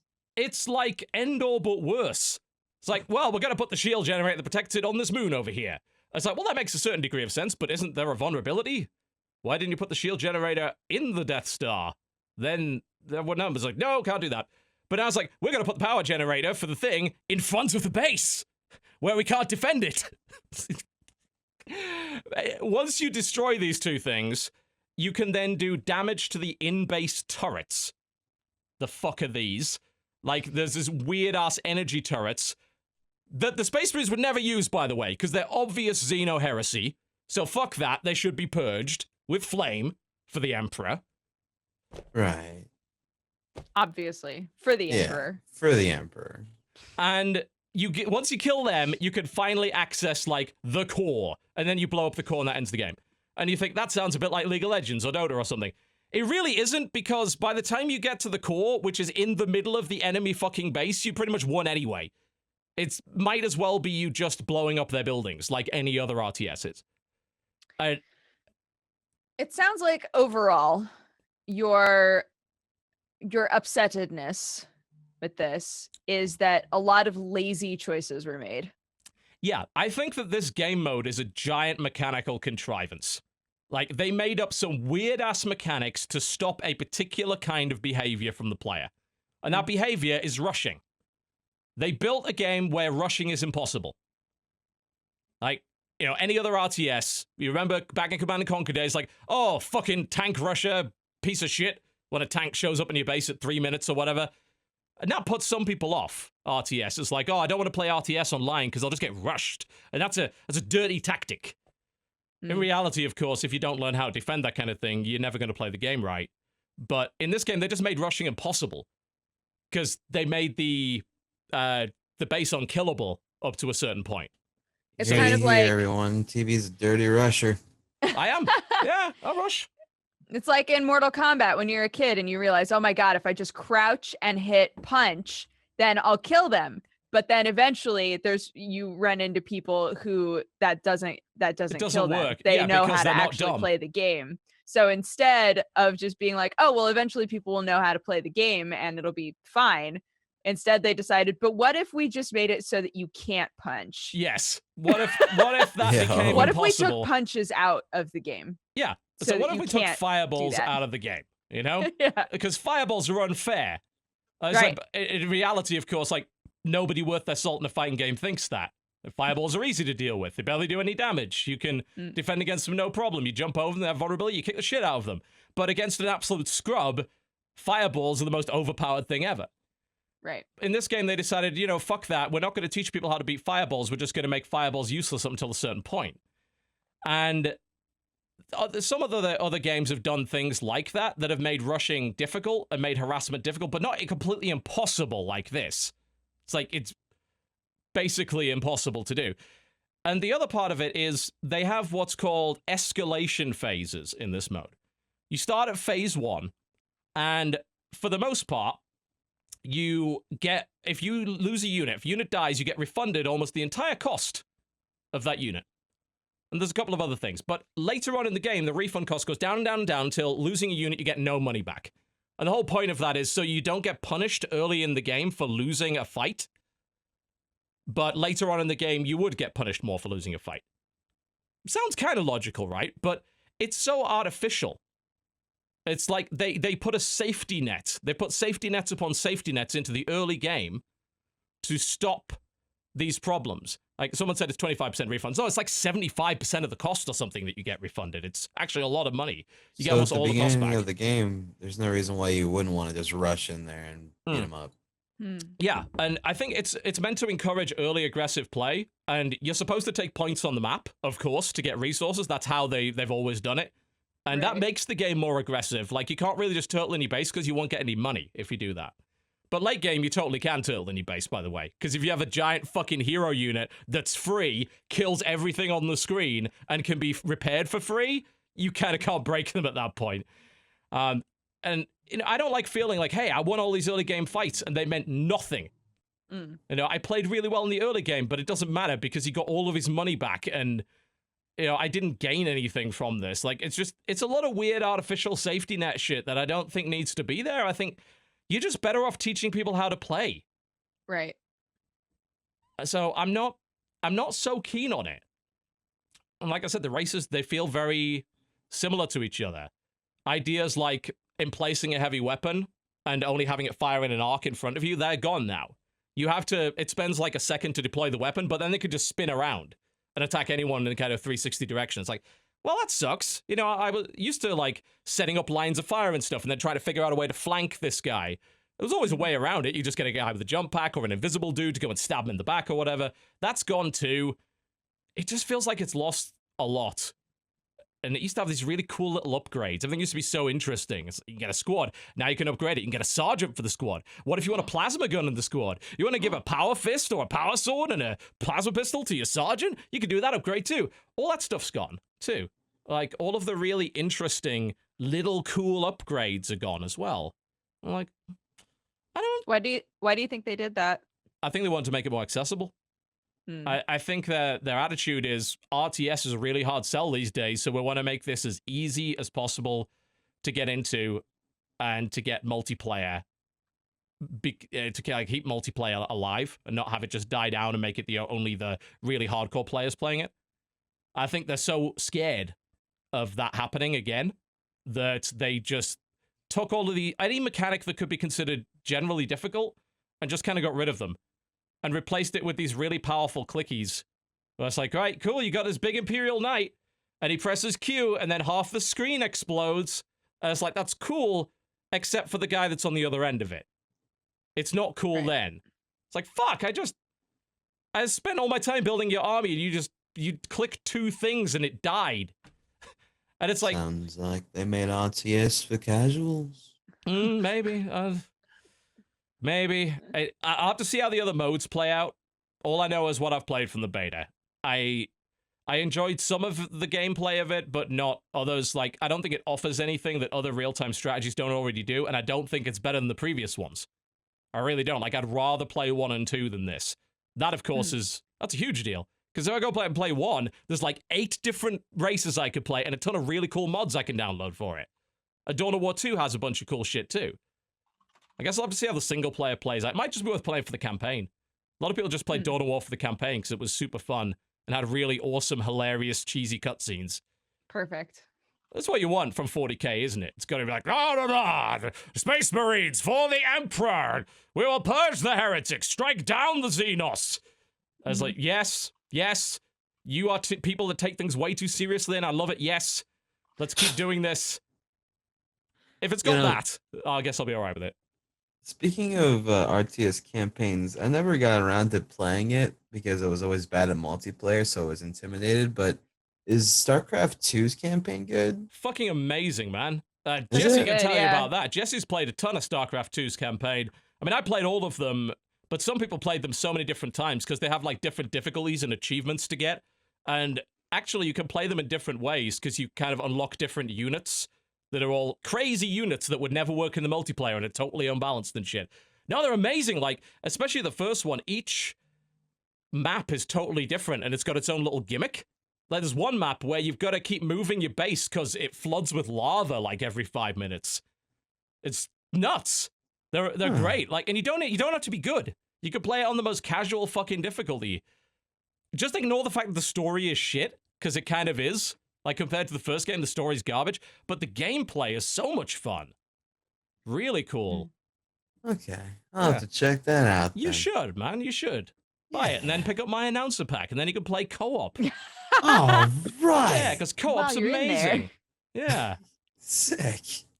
Oh, yeah. The second one in particular was great. Like, you had Kerrigan as a permanent hero who'd gain levels and power. And by the end of it, she was just a fucking death god. It was like lightning and all this shit. And I get 60 free Zerglings, and I drop a drop pod here, and horrors of the fucking Zerg swarm come out of it and eat everything. And it's like, yeah, this is... It's good.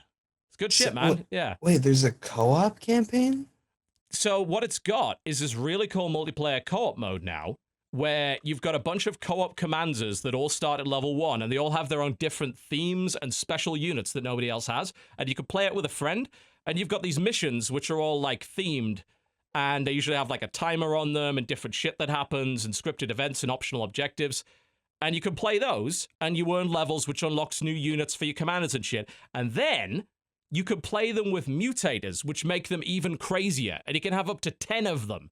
Like, every week, there's a random set of mutators that everybody has to play to, like, go on a scoreboard and shit. And some of them are insane. Like, a unit dies and it spawns 2 broodlings, or units cast random spells, or nuclear missiles randomly fall on the battlefield every 30 seconds. It's amazing. It's awesome. If you haven't played co-op, you got to play co-op, man. Man, so I gotta good. play co-op, man. Yeah, it's so good. You can even play it free. Whoa! Shit, you not. Go, for free? Yeah, go download StarCraft 2 Starter Edition. Co-op's free. This is not a Also- sponsored plug, by the way. No, I am professionally original- involved in StarCraft 2 and have been for 7 years, and I'm selling a voice pack, but I'm not biased in any way, honest. Also, side note, original StarCraft and Brood are now completely free to play. That they are. Yep. They're really... Just download the EXE and just boot that shit up. Going on a nostalgia can. trip, y'all. Yep, they're releasing the remastered version, but they're gonna... You can play, if you have the old version, you can play with the new version. They're compatible. So it's really cool. If you don't care so much about the 16:9 and the nice little polish up on the graphics and shit, Yeah, you can play Brood War for free now. That's worth playing because the campaign's amazing in Brood War. That's so good. You should play that. Thanks, Blizzard. Yeah. Weren't you saying just a couple of weeks ago that a lot of StarCraft 2 players have just been like, you know what, I'm gonna fucking go back to Brood War, fuck this? A lot of them, it depends on who it is. Like, some of the StarCraft 2 guys in Korea probably will, but the thing is, a lot of them already have gone back to Brood War as it is. Like Flash and Jaedong and the famous dudes already went back to Brood War like 6 months ago. Mm. And some guys might, but you gotta bear in mind, Brood War's real fucking hard. And if anyone's going back intending to play competitively, they're up for a rude fucking awakening. That game is hard. It's so difficult. All the little nice conveniences that you had in StarCraft 2 aren't there anymore. Yeah. It's like, oh, you remember your workers go and automatically mine? Fuck you, do it yourself. Is Brood War kind of like Smash Melee, whereas StarCraft 2 is 4? Smash 4, yes. It's a very good analog, very good analog. But obviously, it's mostly based around South Korea. Like, nobody really outside of South Korea was any good at Brood War ever. Like, foreigners were shit at Brood War, as much as they like to claim otherwise. There really wasn't, like, a Brood War scene. The truly hardcore guys would go to Korea to maybe live in a team house and play. And one of the most successful ones got his ass handed to him repeatedly and never won anything. His name was Idra. And he was one, and for StarCraft 2, he was one of, like, the initially good dudes, and then he kind of dropped off the map. But no, it's Brood War. I don't know if you'd even compare it to Melee, because Brood War is so fucking hard, like so difficult. Yeah, I know you can play Smash really to a really high level, but Cry, in your opinion, you know a bit more about Smash than I do.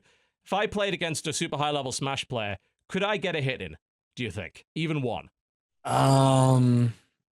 You might be able to get like 4% off, maybe. Okay. Yeah. In Brood War, you would get 0. Okay. Most likely. You would die in Brood War before you'd built your first building, probably. Like, you're so slow and so shit that the guy would be in your base with his dudes before you'd even constructed a single soldier. It can be that bad. That sounds like a really fun time to play that. Yeah. It's miserable. Let's do it. I feel like I would grow as a person from that. I'm sure you would. It's a miserable time. I got no intention of doing that, but some people will go back for a little bit and then realize how hard it was, and the fact that the UI is so old and you can't group more than 12 units together. You can't hotkey more than one building. The fucking pathing on Dragoons is ridiculous and they get stuck on ramps all the time. But that is a feature of the game. You can't change that because it would fuck up the balance now. What is the average actions per minute of a Brood War player? Of a really good one? Yeah. It depends on the race, I was but actually like just wondering that. There were guys who were playing 300 to 400 actions per minute. Jesus. That would be like top level probably. You can play StarCraft 2 slower than that. Especially dependent on on which race you're playing. If you're playing Protoss in particular, it's a lot slower, but high is the answer. 200, 300, maybe even higher than that. Right. Crazy. Insane. Insanity. Go watch a APM video from Brood War and you'll see it's like, this is impossible. Someone saying that Nada, who was a pro player a while ago, had 600 APM in a pro match at one point. That's ridiculous. Fuck my life, that's impossible! That's 10 actions per second! No, it's not! That's bad mathematics. It's not that at all. Shut up. Shut up. I tried. Where's my calculator? This is the modern age. Mental arithmetic I've forgotten. That's not 10 actions per second. Is it actually? Is it? What's 10 times 60? It is 10 actions a second. I was right in the first place. 10 times 60 is 600. I was right in the fucking first place. It is 10 actions per second. God, that's ridiculous. Old. I know, my brain's just gone. Pathetic. Oh, well. Oh, well, yeah, so was that. I played a little bit of something that I'm kind of getting into, and I think might end up being up Dodger's alley. I think this was mentioned a couple of weeks ago on the show. It's called Ruin of the Reckless. Possibly something that might end up being Northern Lions thing as well at some point. He likes to try out those roguelites. Yeah. I feel like we talked about this, right? Can you escape the tower? Oh, is this a Kickstarter? Yeah, it was. That's right. I've looked at his Kickstarter before. We have looked at this before. Mm-hmm. And the music was great. That's right. Yeah, I played it, and this is not usually my kind of game, but it's got some really interesting shit with it. Firstly, it has co-op, and I believe Cool. that co-op is online. I think. Awesome. As it should be. Yeah, most of those games don't have it. I know Gungeon had it, but Gungeon had it in a pretty shitty way. Yeah. Mhm. Also, what's kind of neat about this game is you're really powerful right off the bat, which is interesting. A lot of those games, you start off being total dog shit. Like, you have a Right. really awful weapon and nothing, and eventually you get stuff. You get super powerful magic right off the bat. Like, your starter kit has a fireball in it, which you can charge, and then fires like 20 other fireballs out in a cone.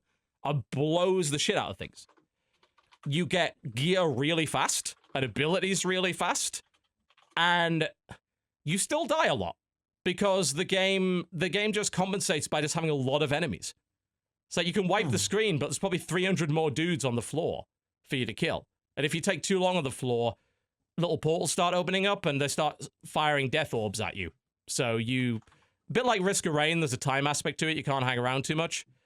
But there's some really cool combos of weapons and spells and orbs and trinkets and boots that you can wear. And Cool. all of those different things combine together to make for some really interesting builds. Also, it's quite forgiving, I noticed that, yeah, you die a lot, but you can start again from the last shop you were at. So it's a tower, and you go up floors, and eventually you'll hit a shop. You can go back to that shop. You'll lose your stuff, but they'll give you a small amount of money, and so you don't have to do the starter floors again. Which I thought was kind of Right. cool. So I like it's the style too. bit forgiving in that regard. And I do like it, actually. Mostly because of that feeling of power. It's the thing that bothered me about Isaac so much. It made me feel so fucking weak right out of the goddamn box, and I hated that. But with Ruin of the Reckless, that's totally not true. You have so much power right out of the gate, but you have so many enemies to deal with that even though you're super powerful, that doesn't necessarily mean you're going to live. And a lot of your fighting will be done with a melee weapon. If you mistime your melee swing, the guy will hit you. Right. So you got to be really careful with that. But I'm enjoying it a lot. Like, you can get a lot of pets and sort of drones to help you. So you'll go into a level, it's like, well, I've got like 3 guys that do spinning attacks or fire bolts of lightning and things. And then my spell is lightning across half the screen. And I got all these other cool abilities. I just like it's just power. Like, everything's powerful. Monsters Yeah, are it powerful, looks but so are cool. you. I dig it. The only issue I've got with it is it doesn't run very well. I've had slowdown in the game. Oh. I think there's just too much shit on the screen. Like, I don't know what... I think they're using Unity, and Unity has a pretty well-known problem with lots of shit on the screen. Right. So it chugs a bit. And I don't think a game like that, where you got to be dodging shit like in Hyper Light Drifter, and you got to be very careful with your melee swings and timing it, could afford to have stutter or slowdown. Yeah, it's kind of an issue. It's considering the main aspect of the game is there's a lot of shit on the screen. Yes. That is a bit of a big deal. There's a game actually I played this week, just a little bit of it, not much, that also had that same problem. And it's apparently got a big problem on the Nintendo Switch called Mr. Shifty. If you saw that one. yeah, Mr. Shifty looked like a fucking fun game. Like Super Yeah. Hotline Miami. A bit, yeah. The main gimmick is that Mr. Shifty can shift through space, so he teleports. Okay. So it's kind of melee. You kind of teleport behind people, not wearing a fedora, by the way. So, which is a bit disappointing. I just wanted to say nothing personal, kid, before I shanked everybody. And it's mostly just teleport behind somebody, punch him, teleport behind another guy. And, there's a bit of a very much dance of death ballet going on because one hit and you're done. Right. The melee is quite satisfying. You can punch some motherfucker out of a window. So that's cool. I like that. But the game also has some performance issues. Not only does it have issues on Switch, which obviously is a pretty good platform for it because it doesn't have a lot of games right now, but even on PC, like, it's got this weird thing where it's playing at unlocked frame rate and then it drops down to 60 and then drops back up. And that's very noticeable because it's like Weird. 144 down to 60 is very noticeable for pretty much anybody. Makes me think I should almost lock the game to 60 or something so it would stay constant. But that was really putting me off. It's got a great style, though. Yeah, it looks does. awesome. Yeah, it really does. I don't know where it's going from here. Like, the teleportation and the punching and the one-hit kill is cool, but it's like, what else you got? kind of thing. We're just watching Yeah. Mathis's footage on the screen right now. So I'm curious to know what's up with that. I think there's some kind of combo meter down the bottom there. I want to know what the blue bar, I think, is the teleportation. So you can teleport like 5 times in a row, I think. I see. You can also do what's called knocking on the door, which is you just punching the door into a person, which is something you could do in Miami as well. That is a Miami thing, yeah. Yes, yeah. That was good. I don't know where it's going from there, though. Oh, I have you guys heard of the game RE Legend? I have not. What's that all about? Sounds my familiar. God. What is that? Oh my god! Here's a trailer. It's like Square Enix Collective. They're making their own take on Stardew Valley. Oh But with- yeah. Oh, okay. It looks so good. The trailer, I think you'll really like it. It's got co-op. It's got monster taming, riding, things like that, dungeon delving. Typical fishing, farming, all that stuff. It looks so fun though. Just looking at it right now. Yeah, did not- looks cool. I did not expect the amiibo style of graphics, although riding on a manta ray is always a good thing. Absolutely, Any game man. with that in, can you think of a bad game that involves riding on a manta ray? None. No. I Not a can't single either. one. Proof positive. Can't argue with that logic. Yeah, you're right, though. It's a co-op monster raising simulator. Yep.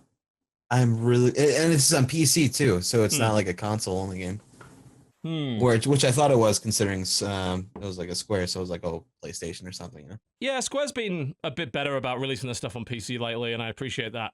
I don't think the Western side of Square was always okay with PC, but the Japanese side was like, PC? We didn't give a fuck about that. But I think they convinced them otherwise. Yeah, it does look very Stardew. A lot of different activities, ways to gather resources. There's the fishing. I guess she's running through like a dungeon right Be a little now. blacksmith. Yeah, you can Yeah. mine.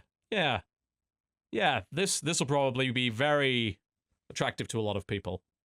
Absolutely. This is like the perfect like wind down kind of game right here. Yeah. Do you know when that's planned to come out? I think it's currently in pre-alpha, isn't it? I don't know. I'm not sure I'm actually. just checking their website right now, see if they've got a release date on this thing. Because isn't the collective a crowdfunding thing that Square Enix did? Is, I want to say so. is it crowdfunding? I think it might be. Oh, they stopped doing But that. Or I it's don't just know. like their indie branch. Yeah, it's their indie initiative. Is I that don't all know it that is? is it crowdfunded? Checking. It's a curated platform that enables creators to post ideas, but I think people vote on the ones that they want to see developed. I'm just Oh. checking to see if there is a crowdfunding aspect to it. Because this has been going for a couple of years. Isn't I Am Setsuna a project that came from that? Or am I Yeah, thinking I of think something so, isn't else? it? I Am Setsuna. There's a bunch of games that have come from there recently. But that's the big one, I think. That's the really, really big one that people have been talking about. It looks like they've stopped. They were crowdfunding. There's a blog post as of February that said Square Enix Collective have said they're backing away from Kickstarter support for 2 reasons. The time it takes to run several concurrent campaigns with the collective's team of 4. There's only 4 of them. Fuck. That explains a lot. And they're saying crowdfunding is getting harder. Apparently, they did support kind of crowdfunded campaigns, but supposedly not anymore. So I guess if you're applying for it now to get funding through Square Enix Collective, you gotta not do it with Kickstarter. You've got to probably like have a game going already, and maybe Square Enix will help you out with it, and then for publisher rights, which is fine. I mean, that's kind of how things worked anyway. Yeah, that sounds But- reasonable. Yeah, that's a problem with that. Oh, I don't know if you noticed it at the very end of that trailer. There's it's showing that there's monster evolutions too, so it's Pokemon as well. Ah. No. Yup, it got that That's deep. like include everything that people Yeah. like. Everything that All people the like. shit I want. Totally sell it now, right? Where's the cooking mama aspect? Just give it in and we're done. There's got to be a cooking system in there. There You know must there be. is, right? Mhm. Every Harvest Moon game lets you cook in your kitchen once you finally get enough lumber to be able to build your kitchen in the first That's true. That's true. Damn straight. Anyone else got anything else that's been playing this week? What you got? The only other thing that I can think of that I played was Octo and I sat down and played that old point and click Shadowgate. Oh yeah, you did do that for some reason. Yeah. So it got possessed you? remastered in 2014 after a big Kickstarter. Uh-huh. So Octo remembered loving it. I had never played it before. So he was like, oh, it might be really fun because like these older point and clicks are always just so convoluted and difficult. Like it might be fun for us to play it together. And I was like, sure. So we sat and we played through the whole thing. The sort of stuff that they added to it in this like re-release of the game is there's like really good voice acting. There's like all of the sections of the game that were just kind of blurbs that you had to read. Instead, there's sort of short cinematics with really nice artwork, and it's read out to you and all that kind of stuff. So that wound up being pretty cool. They offer 2 different difficulties, which wound up kind of weird, I thought, because there was normal and there was hard, I think was just like how they phrased it. But we decided, oh, let's play normal. We'll just see like what that's like.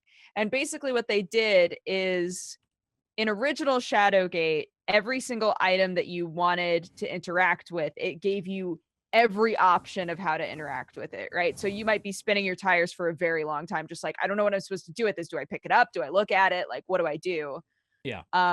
So when they remade it or remastered it, they added in a difficulty where you can press a button to see all of the things that you can interact with will glow for a second. So you'd be like, oh, okay, I can see all of the things that, you know, I could potentially pick up or interact with. And it also only gives you the interaction options that apply.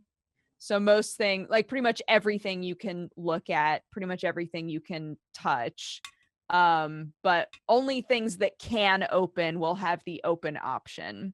That kind of an idea. So we were like, fair. oh, those are really nice additions to make it so that this game isn't just like taking forever and you're not sure what to do, right? The thing that they did that was odd though is they tried to make it so that the solutions to puzzles were shorter. So you wound up like grabbing items or going to places that sometimes there was nothing to do there because in the normal difficulty mode, the thing you were supposed to do there already happened. Like, for example, there's a flute that you pick up in the game, and what you're supposed to do with the flute is like, and this isn't a great example because I'm not talking about like an item that we picked up that had no purpose, but there's a flute in the game, and what you were supposed to do with the flute is like stab it with your knife to create like extra holes in it to be able to hit the right notes. That's I guess. fucking moon logic. All right. Yeah. So we were stuck, and Octo looked it up, and we were like, oh, okay. So we're supposed to stab it. And we kept trying to get it to stab, and it wouldn't stab. And it turned out that the flute came pre-stabbed for us. Oh. Like weird stuff like that. We were like, okay. Now, yeah. Or like we picked up an iron rod, and we found a big statue of an angel. And when you looked at the angel, it was like, oh, it looks like she's supposed to be holding something. So we tried to make her hold pretty much everything. But the bottom line was that she was supposed to be holding the iron rod, but the normal difficulty mode made it so that you skipped that. So we had picked up the rod, we had seen the angel that was supposed to be holding something, but the game was making you completely skip that part. So we couldn't make her hold the rod. Like it was just weird stuff like that almost made it more difficult because we were considering items and considering places that were like that we were supposed to disregard, you know? So that was just kind of interesting and weird. But overall it was really fun. I guess that they're working on doing the second one, the like N64 Shadowrun game. They're also like maybe doing that one as well. But in the like ending credits, it said coming in 2016, I think, and we were like, wait a minute, 2016 is over. So I don't even know if they're still working on that, but it was fun. It's fun to play those like older point and click games where you're like, Have you is thought this about going to make sense or is this not going to make sense? Have you thought about trying the remaster of Full Throttle that came out a couple of days ago? Oh, no, I hadn't thought about that. I got a bandana of that. GOG sent me one, and I was wearing it yesterday. I felt so cool as a biker. Well, you got to play it now. You haven't I played have it to or now. anything. It came in like a little box. Yeah. Aw. I mean, Ah, we don't even know if you're wearing it or not, but we can assume that you are. just Yeah. pretend. Yeah. No one's going to be able to prove you wrong. You're probably wearing that Yeah. thing all the time. You probably go to sleep in it, as far as I know. Is that game I actually assume. good? Or Full Throttle? Yeah. I've never played it. It's one of the good old like LucasArts classic point and clicks with the standard moon logic bullshit where you've got to understand exactly what the dev is thinking. But I usually play games like that just with a walkthrough to hand. I'm like, right, well, if I can't solve this puzzle in about 5 minutes, I guess I'll just look at the walkthrough to find out what I was supposed to do here. Speaking of those, did you guys ever try Thimbleweed Park? I didn't. Have you given that a shot? I didn't either. I did for about an hour and a half, and I hate point-and-click adventure games. Sure. Thought that game was charming as hell. All right. Very good game. It was very. Wow, it was- this took 2 turns I wasn't expecting. Yep. Well, I hate them because I feel so stupid playing them. Yeah, I agree Because with that. I never know what's going on, and I'm just like, oh man, I'm not that dumb, am I? But this game, it's like very like the writing is so nice. There's a lot of like cameo stuff in there. There's a lot of things like, for example, I'm gonna go eat this hot dog, and then I suddenly vomiting and going out back in the alley, and I'm finding like a story element because the hot dog was a bad hot dog. Of It course. wasn't a good boy hot dog. It was a bad boy hot dog. What? Don't worry about it, Sure. Jessica Cox. Just a hot dog. Yeah, and then like you grew your leather jacket and you Yeah. vomited up a motorcycle and you drove Ex- off. Exactly. And then I was a clown and I was swearing up a storm. It was Sure. definitely a good time. And if you like point and click adventure games like old LucasArts stuff, I would recommend. It's pretty solid. God, every time we talk about point and click games and something comes up where we say, wow, that doesn't make any sense, it makes me want to make a point and click game where See if anyone nothing understands makes your sense. logic. And that's how it makes sense. Yeah, I'll just call it Moon Logic the game, and Yeah. it'll be the most frustrating experience of your life. So to That's- light a candle, you pour water on it and stuff. Yeah. The game's already been made. It's called Riven, and all the Ha! mist games. Like, Oh. got him. Got you, Riven. Oh, Yeah, you're relevant. Paradigm. That was one, right? That just came out. Paradigm. And that was also a point and click Oh adventure wait, is that game. the one with the fucking sloth in it? I don't know if it was a sloth, but it was like really weird alien looking Pretty guys. sure there's a sloth involved in this. Like, I told Krendor he had to fucking play it because I define people by very basic animal related things because I That's don't fair. respect Sure. them as humans. So, Dodger's cat and Krendor is sloth, obviously. There is a sloth in this, there's no doubt. I know people are saying it's really good, but I've yet to play it, so I just thought I'd throw I know it a few out people there. have streamed it, probably because the thing's so fucking ridiculous. Like, it looks insane. There's one of the stars is a fruit of some sort, just some fruit is apparently one of the main characters. I mean, some fruit needs some work. Yeah, there was some fruit there. Yeah, some people do seem to have quite enjoyed that one. I just don't play those anymore. I'd rather watch people play them, especially smarter people that get them, people that understand the logic. Yeah, And then I can follow their logic, and it's fun to follow their logic. and we feel smarter because of it. Yeah. Yeah. Because you're in the chat and you feel like you helped, even if you fucking didn't. It's like, we solved this puzzle together, guys. It's like, I was sitting here eating Cheerios. you did Yeah, I nothing. just like chilled and glanced at chat a couple of times, and we did it together. Yeah. Good. I'm glad we did this. Something like that, yes. Mm-hmm. Mm-hmm. Mm-hmm. All right, let's all take a nap. Yeah. Anyone else get any other games? Anything that quite like to quickly toss in there for good measure? I actually played a board game. Sure, go for on. it. It's not a video game. but I'm all I good mean- with those, you know Yeah, that. I Uh, mean, board games. Have you ever played Smallworld? No. Once or twice on like a digital app, and I completely forgotten how it plays. It's What is interesting. So I don't know what the hell is going on, but the way it worked is it's like pretty much a fantasy civilization game, Okay. and you start with a race, and the race is always like randomly kind of generated. So you can have like an adjective and a species. So you could have like flying ratmen or like noble orcs or underworld humans or something like that. And they all have different things that they can do. And what you're supposed to do is take over as much of the map as possible, because every time at the end of your turn, for every spot you have on the map, you get 1 money. However, all of your money is hidden from all the other players, and no one knows who's actually winning until the very end of the game, where it's like, all right, show how much you got, and if you won, you win if you have the most money. So I guess that's like... it's like a game of bullshit with civilization, I suppose you could say. And you can also like kill every other player and stuff and take over their things. And Neat. I don't know, it's really hard to actually explain it considering I only played once, and it was very confusing. And it was explained to me by a Polish lady who you actually know her, I think, Outstar Walker. Yeah, I do. know it's Star. I was actually, she messaged me, was like, hey, do you want to play? And I was like, I'm not at home right now. I kind of wish I had. I kind of wish I played with you. This looks great. It was pretty good. It was pretty good. I think you would actually appreciate it. And, I'm on the board game website, and I love the like weird character things they have here. It's great. This is so good. Yeah, they emphasize the whole it's fun genocide kind of aspect of it.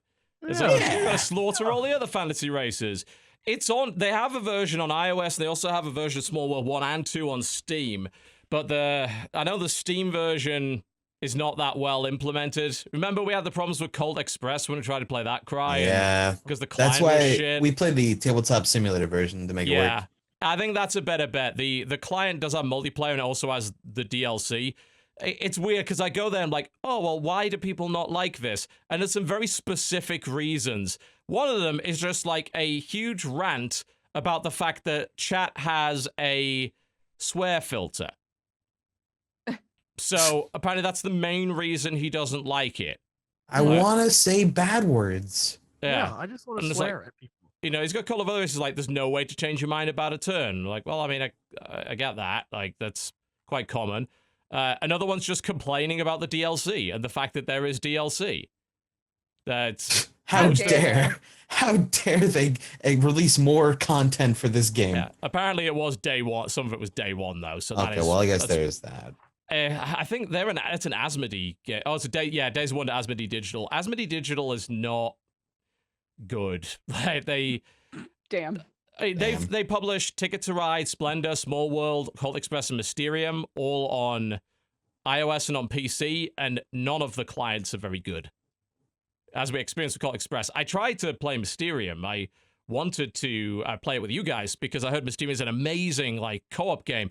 But again, apparently the client's just kind of shit. It's buggy, and they don't update their games. They release them, and they don't fix the problems.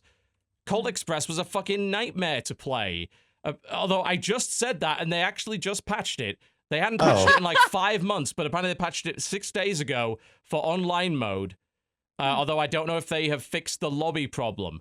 When we were trying to play, you had to invite through the in-game system, I think, to the lobby, not through the Steam system. And if you didn't click yes within 5 seconds, you could never join the game again. And you'd have to set up a whole new lobby again. It was terrible. It was really badly done. Not to mention, everything was just so hard to implement, and none of it made any logical sense. Like, it sucks because the game is actually fun, too. Yeah. I've heard a lot of good things about Smallworld, and things like Colt Express are really good, too, but these implementations that these guys make are often not very good. They've got to look at people like the guys behind, what was it? Gremlins Inc. Gremlins Inc. was great. They made a good fucking digital board game. Of course, it helps they designed it from the ground up to be that, but they know what they're fucking doing when it comes to making a good digital board game. And they continue to update that game. It keeps getting stuff. So that's great. I hope they're making another game, because I think Gremlins Inc. is awesome fun. I'm afraid to install that again, though. Why is that? A lot of passion goes into that game. We did get one way to say salty. Is this a salt?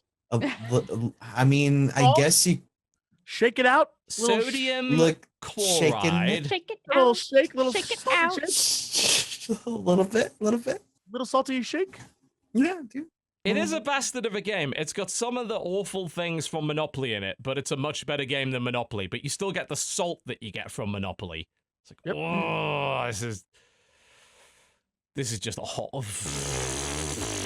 Yeah. It's a good way of describing it. Yeah, just a lot of little noises. That's In all a you need. nutshell, that is what that game is. Mm-hmm. But it can be fun, no doubt. All right, should we take a break and then come back with some news and maybe some releases? Okay, so let's do that. Wonderful, yes, capital. Balderdash. No, it's the wrong word for that situation. Boulder Dash? Boulder Dash, Boulder yes. Dash. That's That was a a word. sorry. game. Remember that was a game. It's not the right one. It's not that word makes no sense in that context, but I don't even know what it means, man. go look it up, you uncultured Like swine. nonsense. No, You is that Balderdash. nonsense? Go look it up, Balderdash. Balderdash. Cry as a cat and a bounder. My You mother balderdash. is a balderdash of a lady. Okay. Shut it down. Shut it down. All right, we'll be right back, folks. You watch the Co-optional Podcast. Don't go anywhere. News and releases coming up after the break. Ladies and gentlemen, welcome back to the Co-optional Podcast. That was such a good vibrato, man. That was a great That was intro. good. That was a solid, almost ghost-like, one might say almost ghost-like intro. spectral, I would. perhaps. Spectral would be a good word for it. Yeah. Phantasma. Spectral's phantasmagorical. Oh, Yeah. That's great way- game, by the way. There's a point and click that is horribly disturbing. Yes. Oh, yeah. The short story that was no, it was well, Phantasmagoria was disturbing. I was thinking also of I Have No Mouth and I Must Scream, which is a That's fucking also a great game. Also creepy. horrendously creepy short story. So, ugh. Yeah, not good. All right. Diving in on Twitch changes, there have been a couple of note over the past few weeks that have been announced. The first being tiered subscriptions. Yeah, that was my initial reaction. They have announced that there are now multiple tiers of subscriptions. I believe the beta started today. I think they opted me into it. I'm pretty sure I didn't ask for that, so I'd actually rather be opted back out of it again. I'm hoping that once the beta is over, they don't just force this on everybody, because I don't want it. But Yeah, people are. It seems to be that there's conflicting information. Some people are saying like, oh yeah, it's not going to be. You have to opt into it, and other people are saying no. Eventually, everyone will have to have. hate this. that. No, I don't like that at all. I'm hoping they don't. 'Cause- Well, we were talking about it off camera a little bit, but like my big thing is just if you're gonna make us have it, make it so that they don't look different in chat. I don't want there to be like a weird hierarchy of subscribers in my chat. I want all of the subs to look the same. I don't want it to yes. I don't want it to be acknowledged that they're a different tier of subscriber unless like I want it that way, you know? That's how you have elitists. Yeah, Well- it's a good way to cause trouble. Like devil's advocate wise, I'm with you 100%, Dodger. I agree. I think that it causes more problems than it does offer fun solutions. But with that said, I can understand how some users would like the option to, like, if you're willing to give a person, like, donate that money or be involved, then you should be allowed to. Yeah, I don't like, have a problem with that. I think that it's fine. I just think that it's not something for me that I would do. No, it's not And something like- I do either. We both treat subscriptions in a very different way. You treat it as a one-off donation.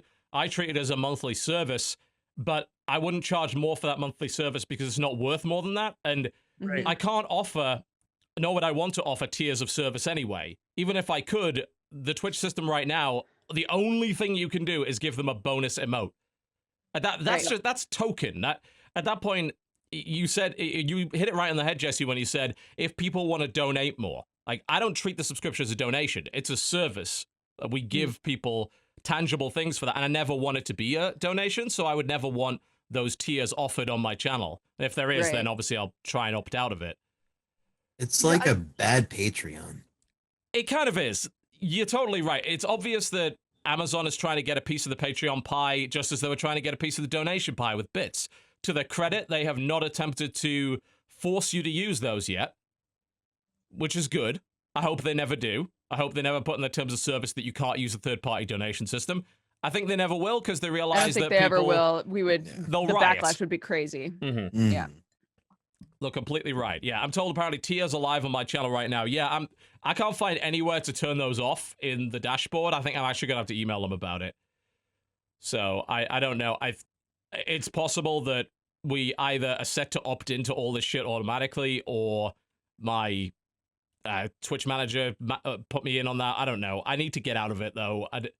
I'm not comfortable with it myself, but I'm not saying that nobody else should be too. Like, if that's how you treat your sub as a monthly recurring donation, if that's what you think it is, there's no harm in having tiers of that. And also, like, I don't know. Like, yeah, to me, having one extra emote does not constitute enough. Yeah. You know? No. Like, the next tier is $10, I think, right? Yeah, And then it's it's $5, $10 and $10, and $25. It's a And if huge you're jump paying, there. yeah, it's like I get that some people are saying, well, it's kind of like a Patreon, but it's like I would make that be a bigger difference. Have a though. reward Like tier. if I had tiers on a Patreon, right? There's two different ways that a lot of people are doing Patreons now. Either there's one tier, and it's like you can pay me however much you want, but everybody gets the same thing, or there are multiple tiers and there's like a gradual increase in value. And it doesn't feel like there's value there yet.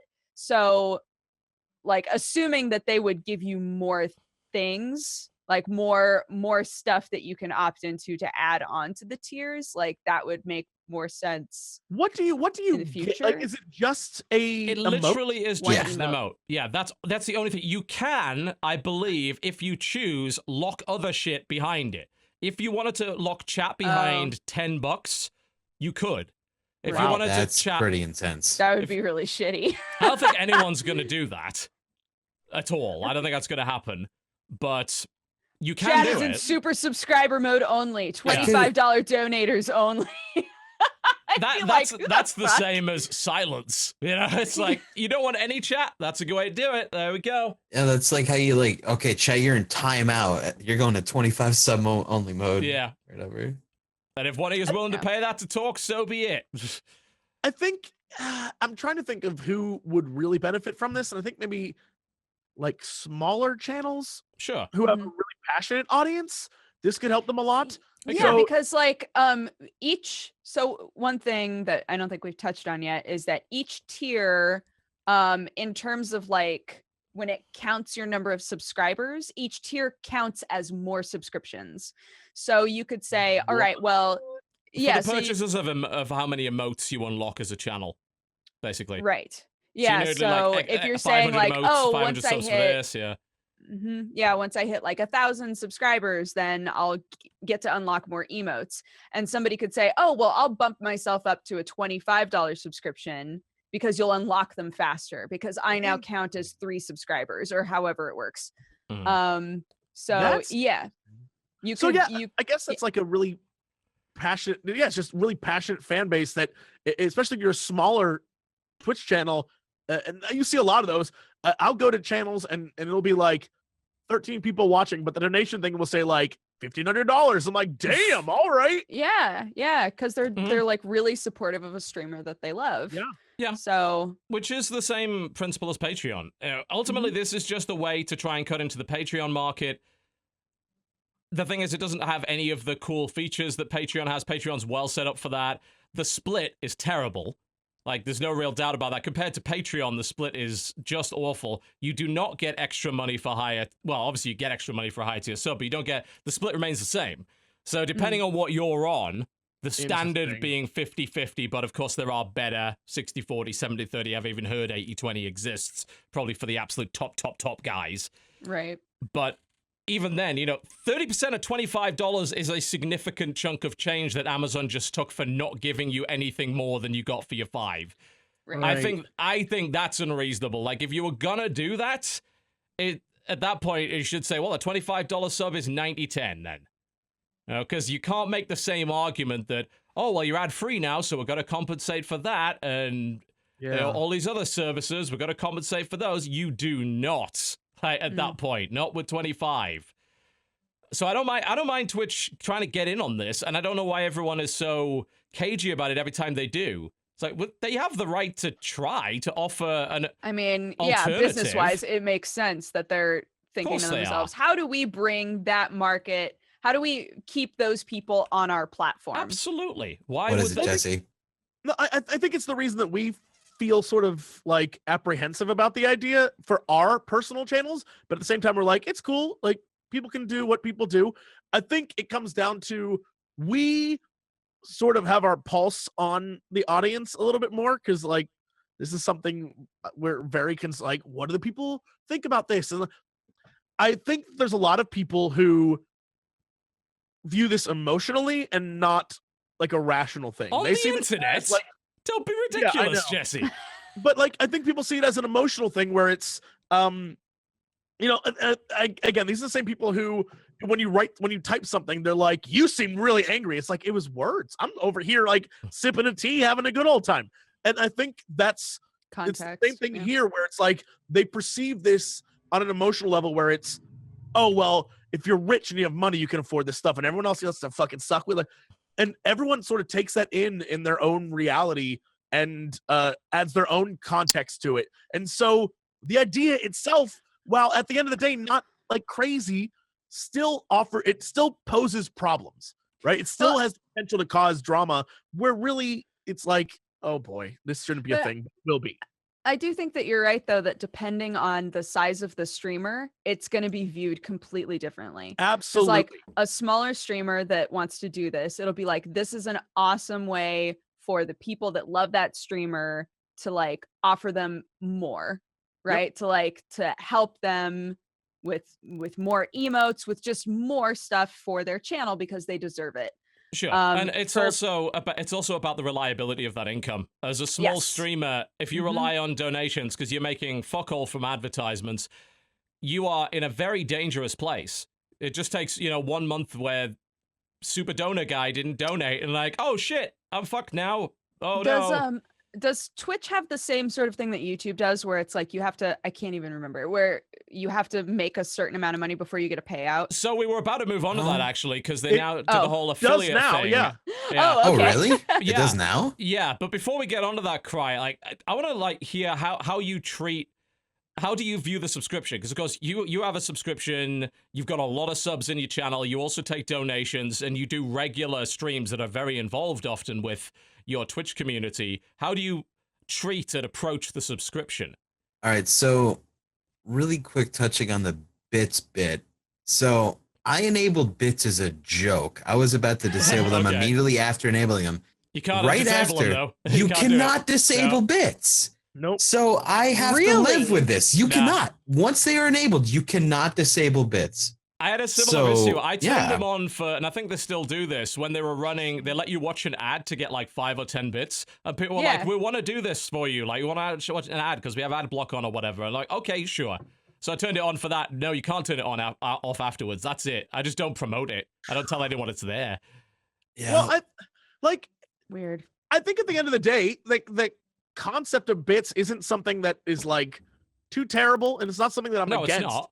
But I can, I understand again that seeing someone's name, if you like dump a bunch of bits on a channel, your name is just at the top now permanently. And you can turn that off. You can turn that off. Yeah. Yeah. But then does that make you miss? But does that make you miss people that donate? Well, not. So what you can do is make it so that every time that somebody donates bits, and you can have a threshold, you can be like, at the top, yes. It pops up at the top. You can say how long you want it to be there. So like I have mine up for 30 seconds, and then they go away, or for like a couple minutes or something. All right. Well then never mind. There are things you can change in there. Yeah. I'm a big dummy. Bits are fine. Dukes knows a lot about them bits, man. Yeah. She's well equipped to discuss the bits. I'm clearly not. I think it's one of those things where, because there's so much stuff under the hood, though, I wasn't aware of it, and I don't know how many people actually are to begin with. So that's interesting. Yeah, you can very much limit the impact of bits on your chat. And of course, you can use those third-party software pieces. I mean, Dodgy used that to track that for you anyway. It's just pulling that info from the chat. Can I ask you guys a question about that, by the way? So I don't use third-party software all that much at all. I don't at all. I had a talk with some Twitch folks the other day where I literally was like, in my mind, why can't Twitch just like take third-party stuff and put it into their own website? Because they don't want to pay for it? I guess not. But I mean, like, is it crazy for them to be like, yeah, you don't have to pay these other sites to flash shit on your screen. Instead, you can do it through us. Most of them are free. Yeah, a lot of So, them are. Didn't they like bring Moobot on board? Isn't Moobot an official Twitch thing now? Is Is that it? official? They have auto mod, but I think Moobot is still. Oh, is Moobot still independent? Solo. Yeah, I might be getting that wrong then. It's obviously auto mod was obviously their alternative to that then, I guess. Yeah. Cry. Sorry, I was going back to Cry on the subscriptions because we never actually got to it. We just ended up on subs. You know, like yeah. So you talked about bits, but you know how do you treat the subscription? Like, do you view it strictly in a service capacity? How do you balance it with donations, all that sort of thing? How do you approach your audience with it, if at all? Do you even push it on them at any point? I don't personally. All right. So initially, when I was asked to be a partner or whatever, this was many years back. I was still like, I saw it as much more of a casual thing with me and my buddies just doing streams. But it got to the point where chat was going too fast all the time. Yeah. So I'm like, okay, well, I guess sub mode would be a good way to alleviate this. And so we started doing subscriptions with that. And so now I only run like a subscriber mode like for the first like 2 or 3 hours of the Saturday stream. That's it. Never other than that is a sub mode on, because I personally like, I know you, for example, always have sub mode on because it definitely helps like moderate things. 3+ years. You know, I never turn it off, and that's just kind of the status quo that we have now. Yeah, absolutely fine with that. But I know for me, like, I know there are a lot of like younger people that are just like, why do you do this, man? Stop it. I'm like, I'm sorry. Okay, it's just so you run it at hours. sometimes. Like, do you run it at peak time? Is that? Yes, peak times. Yeah. So as soon as it starts getting a bit lower, that's when we take it off, and everything is okay and all kosher and stuff. Yeah, there's quite a few people that do that actually. I've seen. Yeah. And the one thing that that sucks about having like a subscription and something like that is, if I ever don't stream, I feel bad. Like I let them down. I did not give them the service that they are subscribing for. So that's what. That's the one thing, because like that's one reason why I would never do something like a Patreon, because then I have commitments to them, things like that. And I know me. I know me. I suck. I don't keep with things. I would not be able to do that. So it is difficult to keep up with that stuff. For me, I kind of view the subscription a little bit differently, because at least I hope this is how people treat it. I have no control over whether they treat it this way or not, but I have kind of trained my audience to think this is a service. If you're not getting the service that you paid for, then your course of action is to unsubscribe. So I don't feel bad, but I do feel like, yes, I should be streaming because it's in my financial interest too. But I don't feel bad because I'm like, oh, I've not provided them enough. Because like they can just leave, like, and that's what they should do if they don't think that I'm giving them their $5 a month. Right. I don't know. Maybe it's just like, I still don't see myself as someone who is worthy of providing someone $5 a month of content, for example. Here's the thing. True talk. I feel that way all the time. All the time. Yeah, all the time. I am constantly like, fuck, I don't even think I'm worth like to this day, I still can't figure out why people watch videos I make. Yep. I can't. Yep. And I want to be like, because I make those funny jokes, but no. I make the stupidest shit. I don't know. I'm a funny goof. I truly do not know. And if I did, boy, would I capitalize the fuck out of that. But I like 100%, like I'm constantly in a state of, I think it's just a character flaw. I constantly don't think I'm good enough all the time. This like YouTube Red show, I'll do a scene and afterwards they'll be like, good job. And I'm like, are you saying that? Or is this like a Hollywood thing where you're just trying to like protect my feelings? I feel that way all the time, especially on YouTube. And that's, I think, why a lot of people on YouTube and Twitch and just online in general, they always focus on the negative comments because they want to think that they're shit. They're like, this guy gets it. He knows that I'm garbage. And I know that I'm like, look, that's a straight up, if you're wondering, spoiler alert, internet, if you're wondering why people will go online and gush about their feelings to a camera, it's because we're messed up. We are we are needy as shit. You have there's a hole inside of us that we are trying to fill by talking to a camera. I just want to just let you know that. Yeah. So you're aware. We are deeply needy. So yeah, now you know. It's that weird like sense of like not having like an idea of your own self-worth, and that's why it's just a random example. I have never charged for any like voice acting things I've done for any games or any like friends or things because I don't feel like it's good enough to charge money for that. Oh, I know it's not good enough. I haven't done it either. Like, the only time I've done it, it wasn't to the company. It was, you know, for the Blizzard voice pack thing. Like, we charged that for that. And obviously, if people don't think it's good enough, they don't have to buy it. So it's fine. But with VO in a game that you don't have a choice whether you're here or not, no, I haven't charged for any of that. Because, like, I am terrible. I don't even know why you asked me here. It's like when my best work is fucking...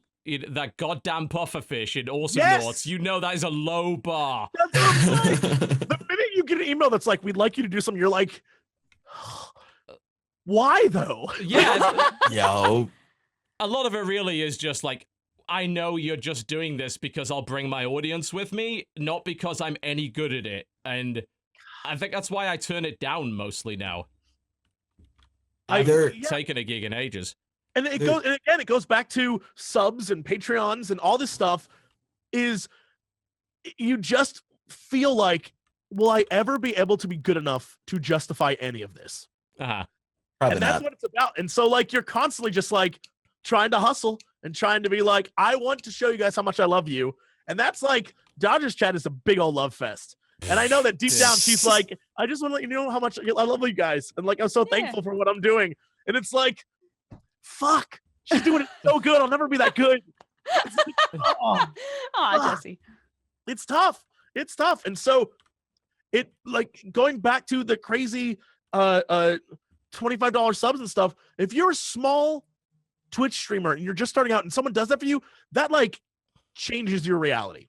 When you realize that there are people out there who care enough to donate at that level or sub at that level, like if you're doing that for someone, that person just starting out, like that is huge for them. And so even though I think me personally at this point, it's like doing that would be counterintuitive for me. If you're just starting out, jump on that shit because that like will help you in ways you cannot even imagine. So like, it's just different strokes for different folks, y'all. That's all I'm saying. On the flip side of that, that actually scares the living fuck out of me. If someone is willing to give me $25 a month for no service, I almost worry about how I have duped that person, like, and how I've emotionally... How have I fooled you into thinking? Yeah, have I emotionally manipulated you in some way? Because I'm really scared of that, always, that I will create somebody who is obsessed with me in some way, because it has happened before.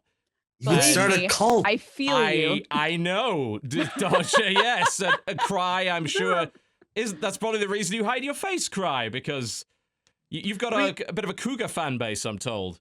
Yo, Cry. Wait, really? Hold Tell on, me more. He's got a demo. He's got a demo. Here's the thing. Can I ask a question? Cry He's for a while. curiously silent, pretending that's not true. We all know it's true. Cry, I need to know this. For a good long while, my main female demo was like 35 to 40 something. I was like, yo. Yeah, dude. But time out. I started to realize those are probably the parents of the young kids who are watching. Oh. So I'm curious what your reaction is It's to like this. kids on their parents' accounts. Yeah. So I'm curious how you see this, or if you live in a reality that sounds amazing and it's like, hey there, Cry. You looking good today, baby. Let me tell you, I have spoken to many single mothers over the years. My dude. All right. Amazing. I love it. It's YouTube. It is. Recommend it. Truthfully, you're a genius. Can I just time out from the world? Another timeout? This is a timeout inside of a timeout. Right, let's go. Timeout. No. Not only you're not allowed to do that anymore. This is your last one. Voice. Not only do you have the best voice, you're smart enough to be like, all you get is my voice. And somehow have leveraged that to have a Jinx t-shirt sponsorship. No one sees you. I never considered that. That did not. I love you. Dude, Jinx clothes. Coupon code Cry at jinx.com, by the way, for 10% off. God damn it. The man doesn't even have to wear it, and he like. They have good merchandise. I'm wearing Jinx, and they don't sponsor my There ass. you go. Is invisible. There you go. I fucking love you to the nth degree. You are literally my favorite player. You have nailed Thanks, this man. game so well. God, Oh it's my like God. it's like being a blind streamer having a Gunners sponsorship. How do you do it? See, it's really nice though because you get all the perks, and you also get the perk of being able to go outside and get like a sandwich and not have someone be like, "Oh my As god!" long as you never speak. If someone hears your voice, That's the thing. I know that people That's have done me in. heard Cry talk in public and Never- been like, "Are you?" Never Wait. happened. Swear to God, it's Really? never you know in happened. public, he's like, "Hello, Honestly- everyone. yeah, this Yep. isn't his real voice. Hey guys, Hi, everybody." I'm Yeah. here for a Subway sandwich. Oh, hello, everybody. I'm so excited to go outside and experience the world. A 6-inch tuna melt, please. Oh, well, that's your problem. You're getting tuna melts. Get out of here. Fuck's Get wrong out with of you? here. You're right. No one ever imagines the Cry eating a tuna melt. I'm more of a Subway Never Club thought guy. I'm that. sorry. Look, I like tuna melts, thank you very much, but gotta do them proper. None of this tuna salad bullshit. I'm gonna put onion in tuna because I'm like the worst person ever. Town. No. It's like, fucking hold on there, Stalin. Fucking quit it. Yo, but let's get What's back wrong to with you? single moms. Hello. Oh. Oh, you want to get back to single What were we malts there even for a talking second. about? We were Oh, on Twitch. Twitch subs. Yeah, We're yeah, talking yeah. about how Cry treats his subs. Apparently terribly. He's got to that. Terribly. Really great. You treat them very well. Like the filthy proletariat that they I are. give them $5 subs at $25 treatment, if you know what I mean. Oh, God. Wow. I'm Jesus. blown away by that. Oh, my God. Did you want to? TV, Affiliates. did you also want to talk about affiliates? We let's absolutely go. would love to do just that. Yep, that sounds like a pretty great idea. So along with that, that's getting a little bit less of the attention, but is frankly more important for I think so aspiring too. streamers. There is now a Twitch affiliate program. A lot of people may not know this, but it can be quite tricky to become a Twitch partner these days. There is a fairly large threshold that you have to overcome, and obviously you can argue that not being a partner makes it harder to reach the threshold to become a partner, because there's a lot of features you don't have. You don't have the proper transcoding ability that allows you to watch in different resolutions. That means less people will watch you. You don't have access to a bunch of different features that would be beneficial. So what they did was they decided, all right, well, we don't want a shit ton of Twitch partners, especially ones that are making no money, because it would cost us more to maintain the partner program than we'd be making from these guys. So we're going to make an affiliate program that lets a lot more people get their foot in the door, get some of the stuff, and most importantly, get paid. Yeah. There is a bunch of differences between the systems. You don't need an awful lot to become an affiliate.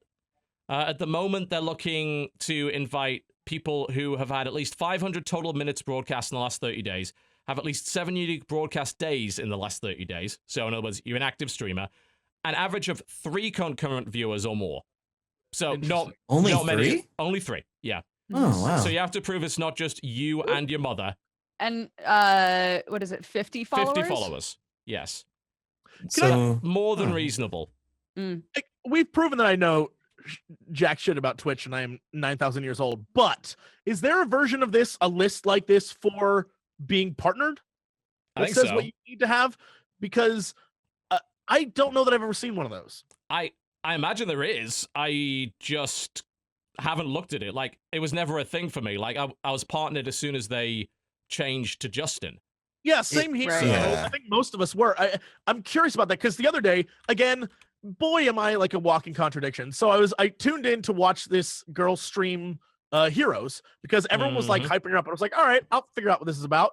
Clicked on it, and the first like 20 minutes wasn't even her playing. It was her talking about how she and her friend weren't verified, or not verified. They didn't have sub buttons on Twitch. They couldn't figure out what they were doing wrong. And I was watching her try to like go through this, and it was super interesting to me because it was obvious she had no clue, and her friend had no clue what you needed to get a sub button, and they were both like trying to figure it out. And I was sitting there just like, you know what? I don't even know what it takes to get a sub button on Twitch. Apparently, there is no solid baseline. If you go to the Twitch help page, it says, what do we look for in a potential partner? We evaluate considering 3 different areas: content, average concurrent viewership, and stream frequency and schedule. So there's no get 100 or get 200. They You're had assessed on a thing-by-thing basis. I think it used to be much more Did they specific. used to have it? Oh, okay. Yeah. I think it used to be much more specific, and then they added in things like creative, and they really wanted to like give creative a big boost, so they took on some creative partners and gave Who them were getting sub-buttons. a lot less than that. Yeah. Yeah, Because so you know I think you now can't it's judge it the like, same. You're totally right. Yeah. kind of depends, you I know. also know it used to mention an actual number for concurrent viewers, but then it was asked in like a panel to Twitch, Like a town hall. yeah, there was just like, hey, this isn't accurate anymore. They're like, yo, you're right. And then like 2 hours later, they like changed it so it doesn't show number anymore. So I think it used to be like a few hundred. I was going to say 200? 300. I think 300, it was okay. like you want to aim for around 300 concurrent viewers when you stream. And that's Could- like, yeah, truthfully, honestly, that's like, if you're doing that, you should at some point be like a partner, because that's pretty. Absolutely.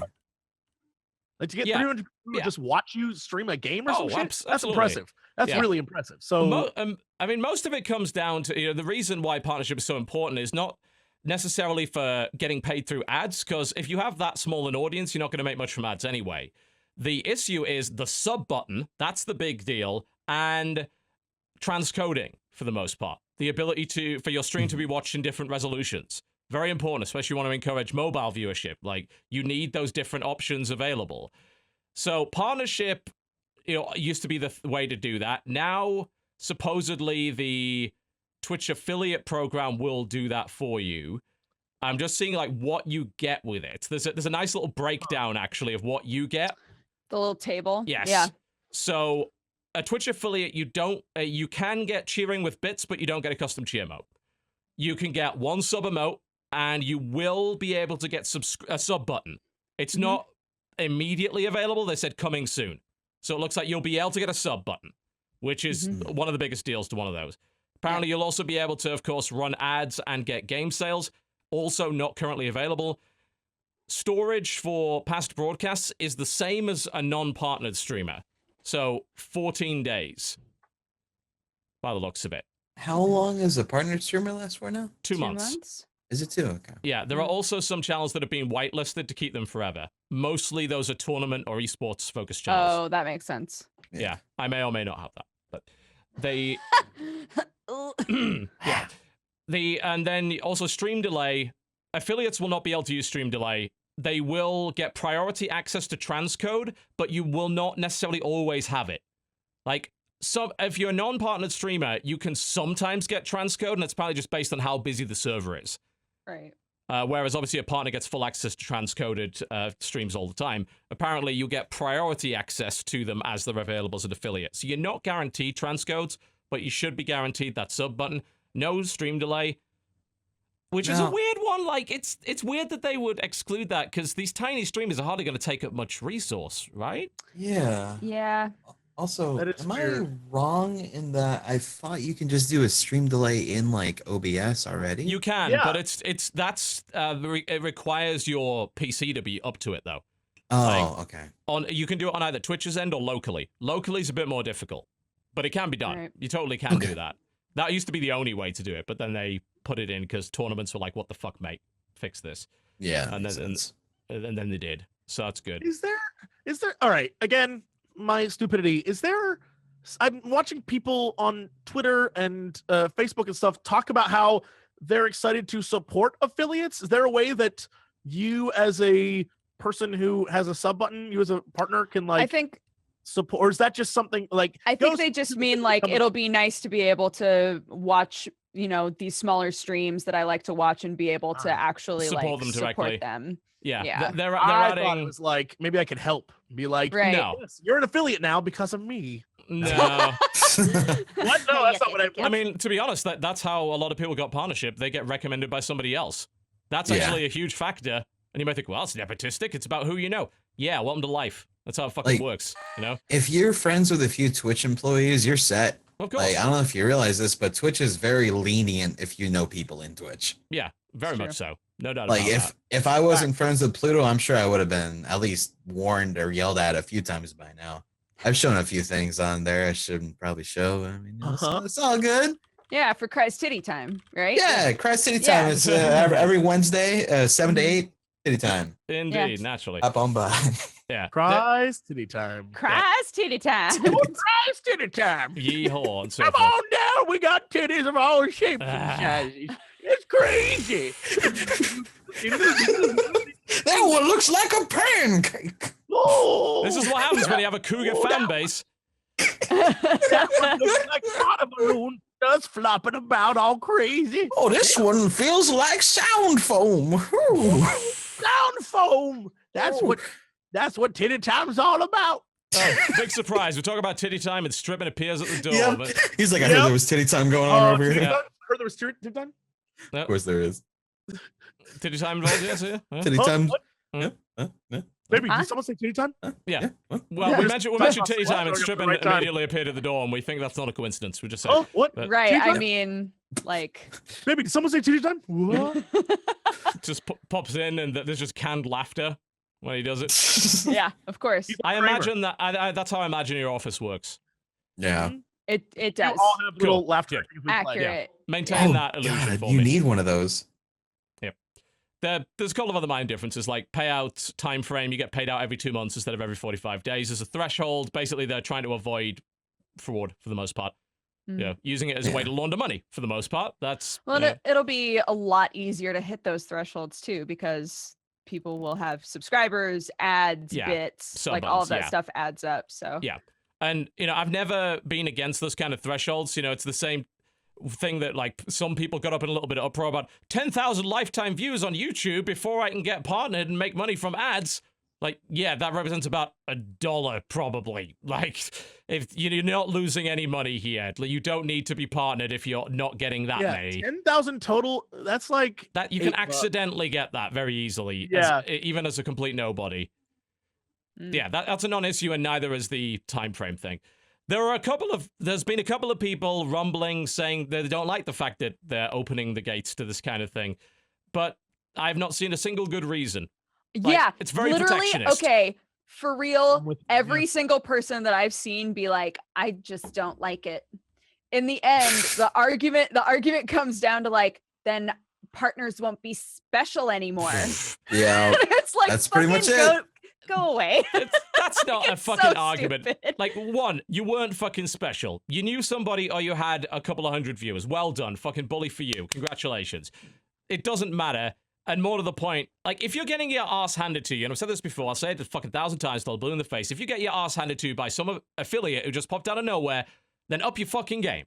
Yeah, right? Like affiliates helping out smaller streamers is not gonna affect you at all. So like, what's your fucking problem? But here's the thing, even if it does, tough shit. It's a fucking free market. If someone's kicking your ass, if someone's doing you better than you, that's your fault. Hell Mhm. yeah.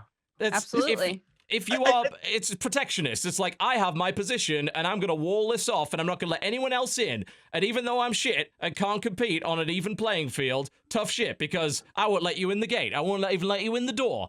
Nah, fuck you. I don't have any sympathy for people like that. The vibe I felt immediately upon seeing that stuff was the same vibe I get sometimes at Twitch parties, which is the I'm special vibe of like, Oh, there's a yeah. reason I'm here because I'm special, and that's why I'm at this party. It's like, no, you and about 12 billion other people got invited to this party tonight. Do not think that. And it's that vibe where I'm on Twitch, I have a fan base, that makes me important. Like, no, it just makes like you're doing okay. Like, You're doing good. You are successful in your field, and it Yeah. doesn't mean that you're better than anybody else. So Literally. fucking cool it. like That doesn't No. impress people at Twitch parties as well, of all fucking people. Right? Or- That's another thing. It's like, oh wow, you got 1,000 followers? Whoa, you must be Oh my incredibly gosh, popular. Wow, you're so. I'll have You your look so much people more call- handsome now. Yeah, I'll have Yeah, your people I call my definitely people. Let's will do a sleep with you deal. now. Go to hell. No. it's I don't that deal well with attitude of people just like like we're that. special. Like, no, dude, work your hustle, work your game, keep focusing on you, and then you'll be fine. I hate when people are like, I'm really concerned that this other person's gonna get more views than me. Tough shit. Be better. Yeah, holy shit. Suck less. Learn to compete. Jesus. Yeah, let it be like, yeah, absolutely. It's like people have never fucking left their house. It's like, oh no, they won't give me the job. Somebody else took the job. Maybe they were better than you. Maybe you should do a better interview next time. Like, suck less. The world ain't Yeah. gonna hand you shit. Use it as a tool to better yourself. Absolutely. Get good. But attention, though. Oh yeah, Mm, that's really what it's about at the end of the day. Let's be real. Yeah, let's But- be real. But naturally. with that said, understand that it's okay. You can have your own attention thing, and other people still get attention, and the world will be okay. There's more enough Wow, people. no, untrue. I There's more want than enough all people. of it, though. Yeah, it's not like that. Plan all my streams when Dodger plans her streams just so I can steal some of her people. That'd be crazy. Wow. No, but like that's like a fucking crazy. That's a crazy thing. That's Yeah. crazy. People are so crazy. I I'm just know. saying, people are crazy. Stop being crazy. Like it's That's not, all we ask. Just stop being crazy. It's All just we fucking ask. you're playing video games for fun. Appreciate what you're doing, and you're getting paid for it. Oh my Yeah. god, turn it down. Turn down the wacky for a little bit. Just Yeah. like, turn it down. Yeah, no doubt. No doubt. I don't have sympathy for those people, and I don't hang around with them because they're terrible and boring. Nope. The affiliates, they're coming to take a jib. It's only good things. This can only help people. Yes. You're crazy Yep. if you think it's gonna hurt you. Yep. at it. So, well, I mean, you're not crazy if you think it's going to hurt you, but you're obviously not very confident in your own abilities if you think that. Well, I think that Maybe- means you're maybe- crazy. maybe you You'd be will confident become in your more abilities. If you got more this relevant. far, if you're already partnered, you should be confident in your abilities. You're doing something right. You should. But my self-esteem issues of showing up, man. You see it Look, so I much. got no I problems. mean, I don't know about you, but I my have enough for self-esteem all is of us. directly... You focus on fucking kicking ass. You my big dummy. self-esteem is directly tied into my number of Twitter followers. I don't know about the rest of you. Same. Yeah. Shall we do the releases then? Yes, please. We You shall. wanna shoot them over to me? I shall do just that. Yes, I've been. Oh, good. I have been going through yeah. these with a mop. I've been cleaning them up a little bit, and now they're just spanky. So feel free to They're have a little look, just have a gander. spanky. They're just spanky. They're just spanky. Just All right. Today is spanky. April 25th, and our first game is So we'll What be told. Remains of Edith Finch for PC and PS4. Mm, Oh, I yes. just got that actually. Yeah, Jesse. That I looks think really you, pretty. yeah, you. It is a super interesting game. I think you'll love it, Craig. Oh, good. It's just about a girl returning home, and each room of the house tells a different story in a different way.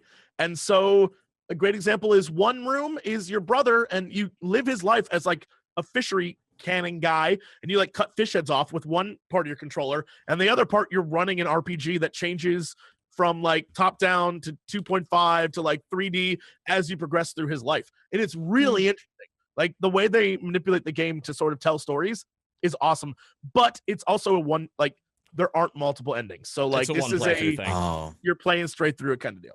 Yeah, it's by the guys who made Unfinished Swan, isn't it? So expect a very walkie-walkie simulator exposition kind of thing, and less of a video game.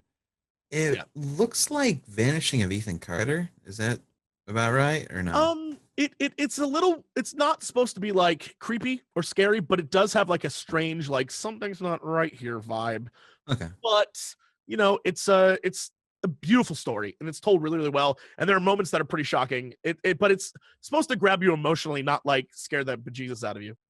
I get you. Okay.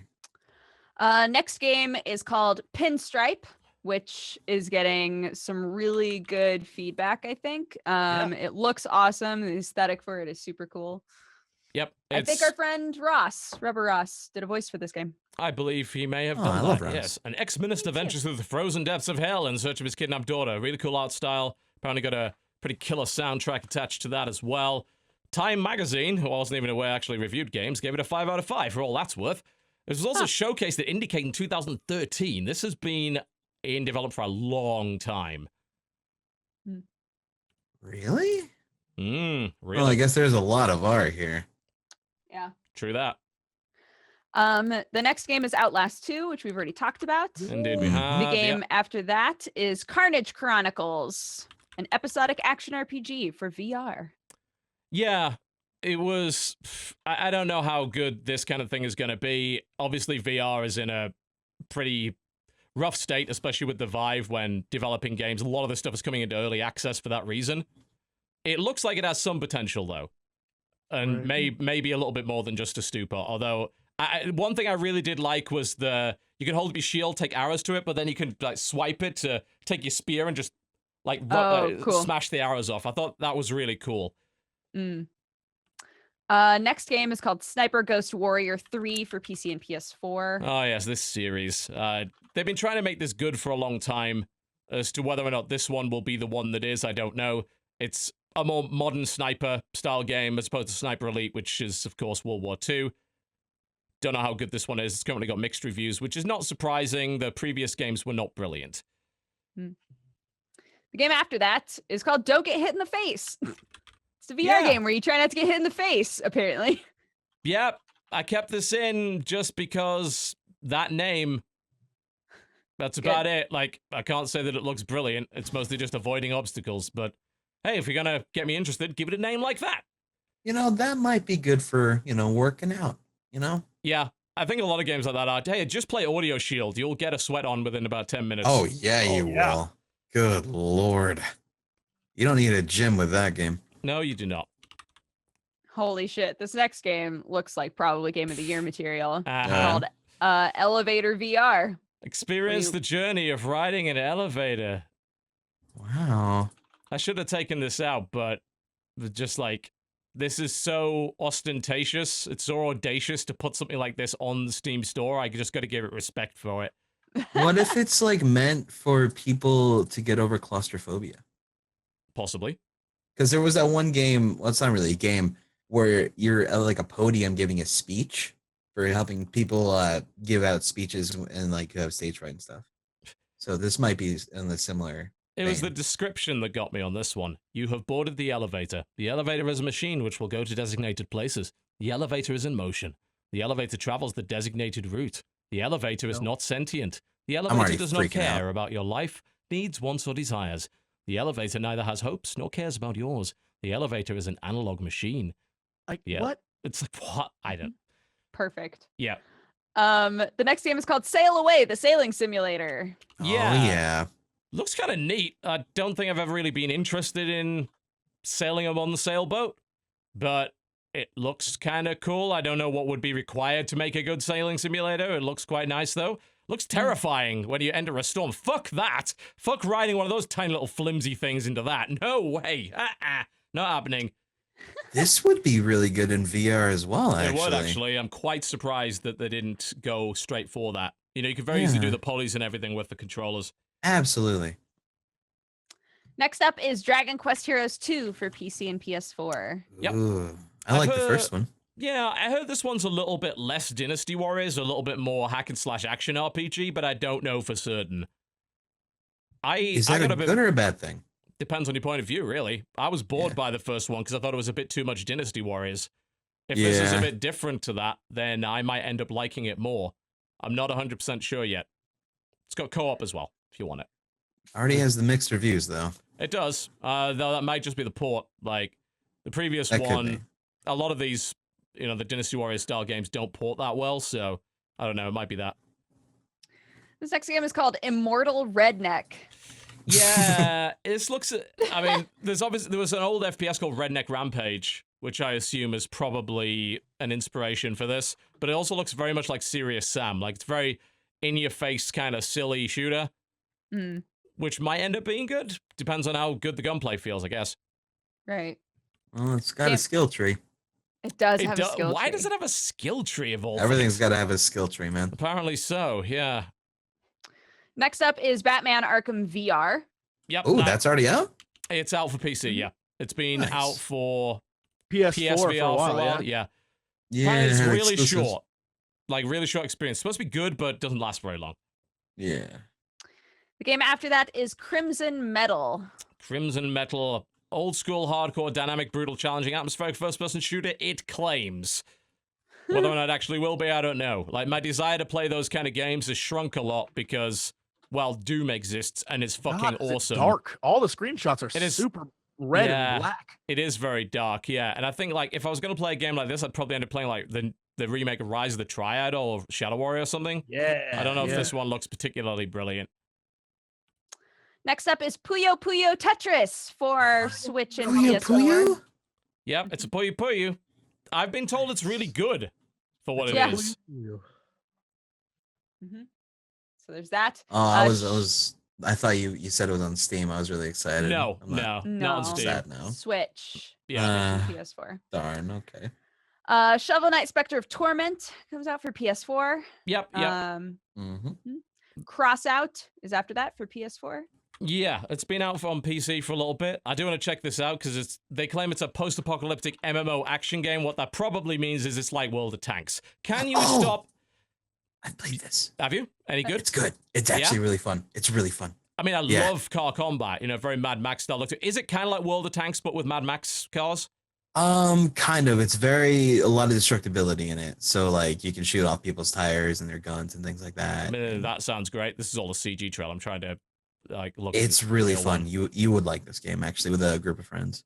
It does look pretty neat, yeah. I just wish that games that were like World of Tanks stopped calling themselves MMOs because they're not in any way MMOs. Oh, absolutely. They're just fucking lobbies that you get into. That's not an MMO. Come on. Yeah, this is far from an MMO. Yeah, it does look pretty neat. Oh, God, man. He's driving around without a wheel. Sick. Yeah, dude. Yeah, I'll be into that. I'll have a look at that. That looks great. Next up is Death State for PS4. That game's been out on Steam for a while. I remember it being fun, I think. It's a roguelite action game. They had the Abyssal edition released, so apparently it's been upgraded since. I remember really liking the aesthetic of it. Very colorful pixel art, bullet hell-esque kind of shit going on. Apparently you can get it for PS4 now. The Deer God is also being ported to PS4 Yes, and it is. Vita. Yep. Oh, Vita. Nice. Okay. Good choice. The Legend of Dark Witch for Vita. Yep. I don't know what the hell that is. I'm going to assume it's either a visual novel or a J dungeon crawler, like every other game. Did you not actually make it all the way through the list, TotalBiscuit? No, but I put it on there because it was a Vita game, and I can hardly just, leave it there. Apparently, Legend of Dark Witch is on Steam, though. He didn't want to talk about that driving racing boob game, so I mean, you're slowly wearing him down, Dukes. You're slowly wearing him down. More of a case of comedy than anything else. But no, that is actually on Steam, and it has been for a little while, actually. This is just the port of it. It's a side-scrolling brawler thing, which actually looks pretty good. Aesthetic looks pretty nice. Cool. Outlast 2 also came out for PS4. Outlast Trinity for PS4. Yeah. For PS4? Is that just a collection? Yeah, it's Outlast plus the expansion, I think, plus Outlast 2. So. Okay. Oh, weird they call it Trinity. Oh, no! Oh, no, is that a spoiler? I haven't finished Outlast 2, and I'm hoping... I don't know. And then Valhalla Hills Definitive Edition for PS4, which is like a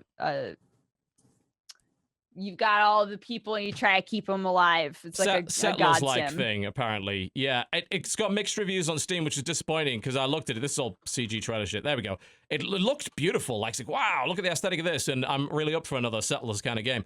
But apparently it's very shallow, which is a shame. I'd probably just keep playing Northland, which is coming along very nicely.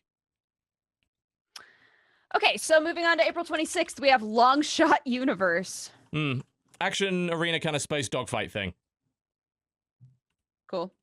BlazBlue Collection is next, which good. I assume it's a collection of the BlazBlue games. So good. Yeah, they're bringing Central Fiction, which I don't know if that's the latest installment to PC, because we're usually a year behind on PC with that, but I guess we're not anymore, whatever.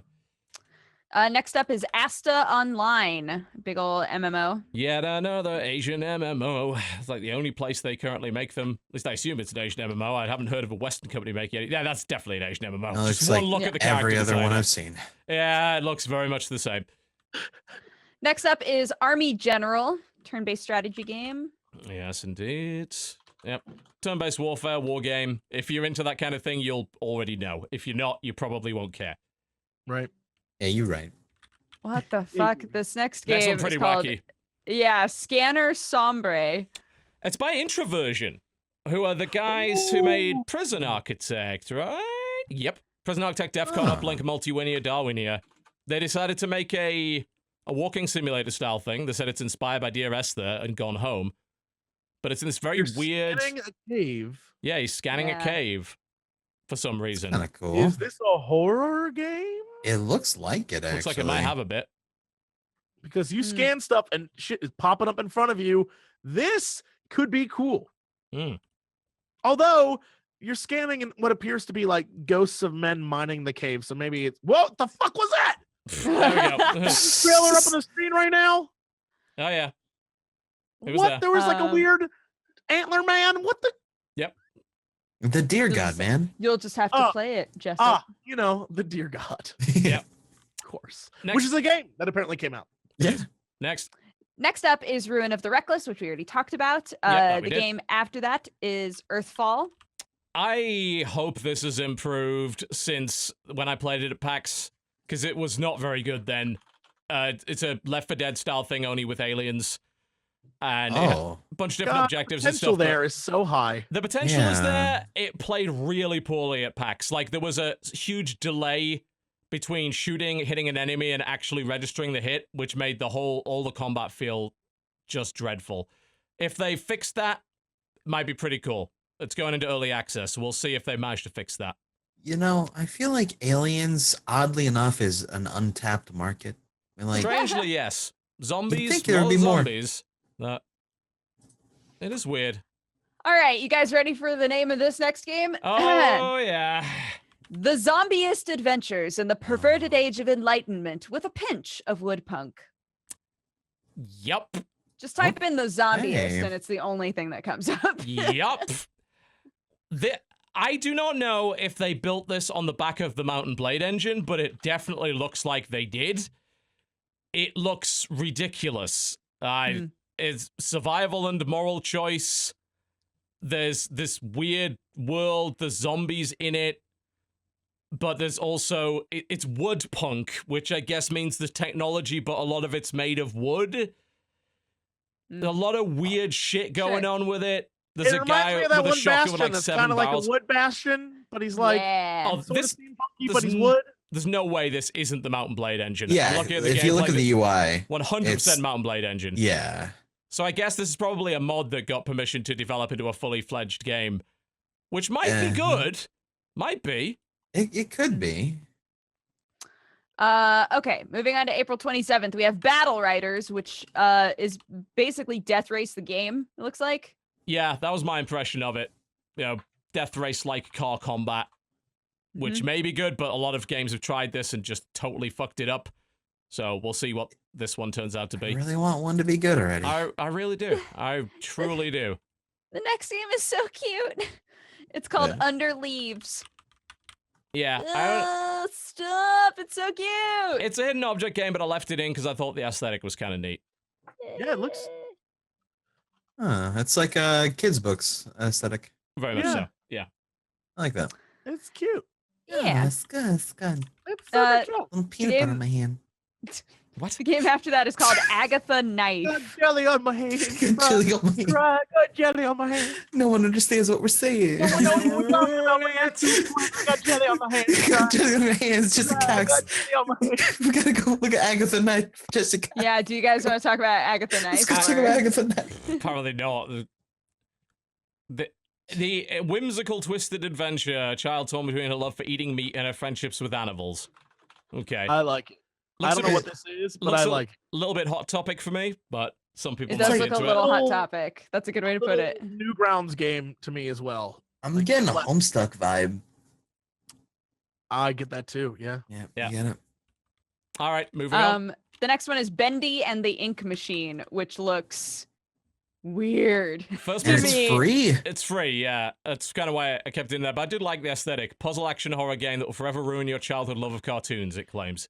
Oh, Yeah, that's it- gorgeous looking. Yeah. Right? Probably pretty short experience, but looks kind of neat. hmm Yeah. After that is Expeditions Viking. Yeah, I want to play this. From the guys who made Expeditions Conquistadors. Very much you land with a small band of Norse warriors, and it's a party-based RPG with events and all sorts of cool shit and strategy. And yeah, this is right up my alley. Next up is Riptail, which looks awesome. This looks like it could be super fun. Yeah, the black and white with red on it, super hard action It's platformer. it's type super thing. Castlevania looking to me. Yeah. It's been a Super House of Dead Ninjas for me. I'm getting that from it. Only with the Downwell aesthetic. Right. Yes. Downwell is the game I was trying to think of when I was like, oh, this color palette reminds me of, or lack of color palette. Yep. The next game is called De Blob. De Blob. Oh, that old one? That finally came out? It's a new version of De Blob. Although I think it may have been one that was like on the Wii at one point. Yeah. I remember like, seeing it. I like the aesthetic of it though. I think the art style is really cool. It seems to be coloring things and blobbing about the place.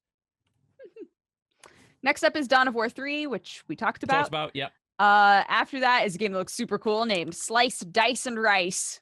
Yeah, I love the art style of this thing. The art style looks great. Very Samurai Jack, maybe, or Afro Samurai, one of the two. Yeah, Afro Samurai. Afro Samurai more than anything, yeah. I'm really curious about it. I think literally you just have, even though it says there's no life, I guess you just die and you lose a skull. Is that what this is supposed to be?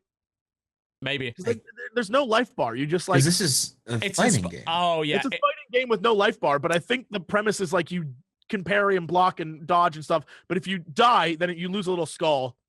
Oh, it's maybe. like Bushido Blade used to be. It has one-hit kills if you hit them in the right place. So it's very much a game of parrying and getting the right shot in. I am actually really into that idea. Like a badass dive kick. It's kind of like,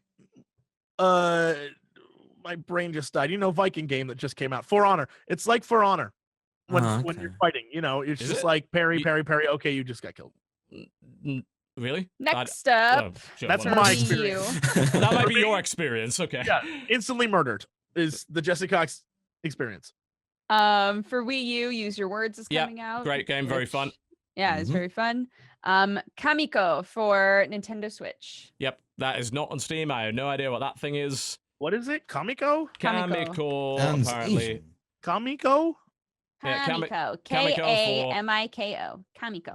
Miko. Yeah, Kamiko for Nintendo Switch. Looks like a top-down Zelda-esque game. A little bit. Yeah. Neat. Or a sushi restaurant that's nearby the Yeah, I actually got that too. I'm glad to see that there's quite a lot of the cheaper bar. digital games coming to Switch, though. I think that console's going to live or die on the basis of having a lot of those. Yeah. Next up is ACA Neo Geo Galaxy Fight for PS4. Holy shit. Sure, why not? Let's have another Neo Geo game. Yeah. I have to pee so bad, so I gave the rest of the list to Jesse. I'll be right back. To Jesse. I don't think he has the list. The next one, April 28th, is Little Nightmares, which apparently is one everyone's talking about. Oh yeah. Yeah. Really big and pretty cool. So also has a nice aesthetic. Absolutely, it looks Everything gorgeous. looks pretty lately. What's going on with graphics? Man, it's almost like they want to impress you or something. I know, right? Yeah. Confront your childhood fears. Some of the shit is cool. I love the scene in the kitchen looks amazing. Yeah. Yeah. Creepy hands chasing you. This looks like it could be a great game. Yeah. I want to see more games with this kind of style. Not so much the style, just like it's like a surreal realism, you know? It reminds me of Inside in that way. Yeah. The next game is Tanzia, which is an old school RPG with modern tech. So they claim. It's It going looks to like it early has access. Oh. the hotbars of WoW and Kinda, yeah. graphics of Ukulele. I don't know if that's why. an insult or a compliment to Ukulele. I just don't know how to describe this. Like, it has that 3D platformer graphic style. Yeah, it looks a little elderly. Let's just put it that way. Reminds But me not- of not Quest old. 64, I think it was called. Oh god, yeah, that's going back a bit. Yeah. Next one. Grecia Phantom Trigger Volume 1 and 2 is There's coming your out. visual novel dose for the week. A kinetic novel, as in other words, no branching routes, basically. So literally just a story. Oh, is that what that means? Is that how they can scam Yeah, you? that's what kinetic novel apparently means. It just means it's a story. There's no branching paths or choices of any sort. Interesting. Okay. Interesting. It says W, but I don't know that that's a game. No, ignore that. Yeah. Just all right. W.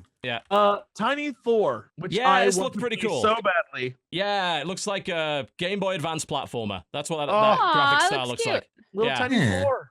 Yep. He looks great. Looks pretty great. Dukes, you want to take it over? Sure. Next up is One Dog Story. One Dog Story. Yep. Another pixel adventure game with RPG elements in it. I I guess think it looks you're a pretty dog. cute. Oh, you're a little pupper. Yeah. Yeah. He's up and he has like a shotgun. He looks Yeah. like a janitor pupper with a shotgun. Yep. I love Apparently, he Horrible. can't take it anymore. Apparently. He epic battles. Little pup. Yeah. That looked pretty neat.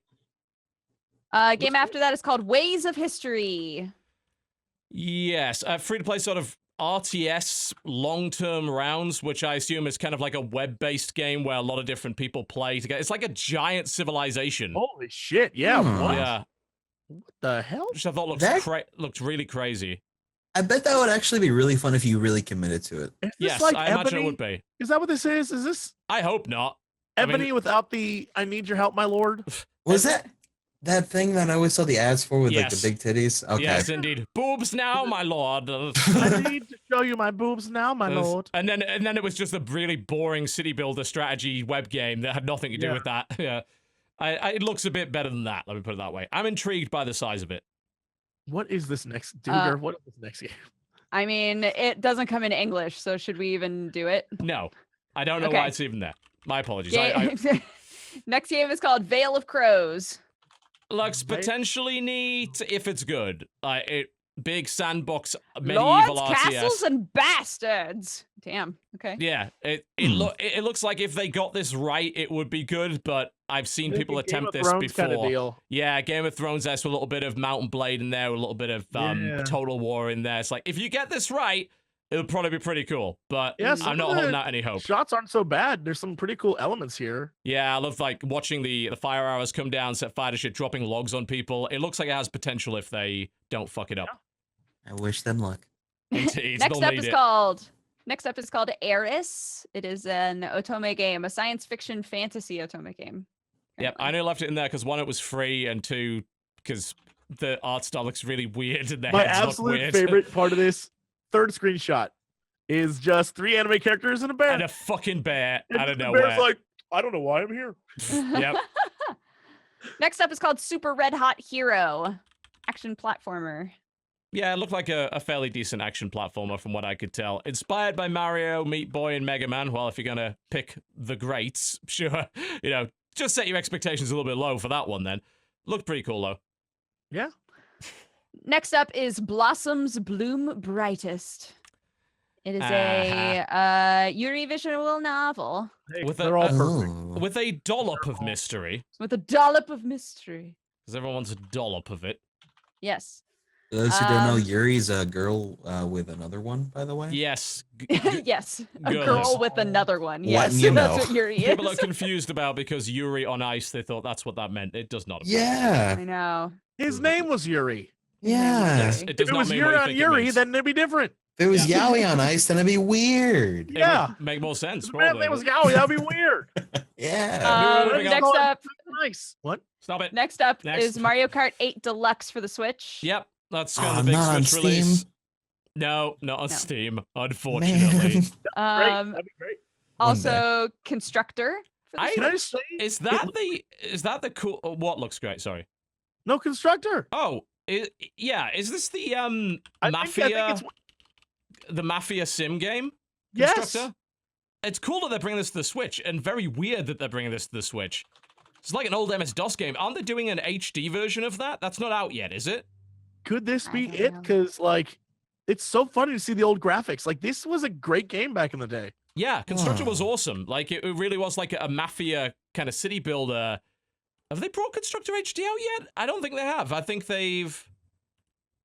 This, What a is this, weird I game don't to know. do. Maybe they have done it.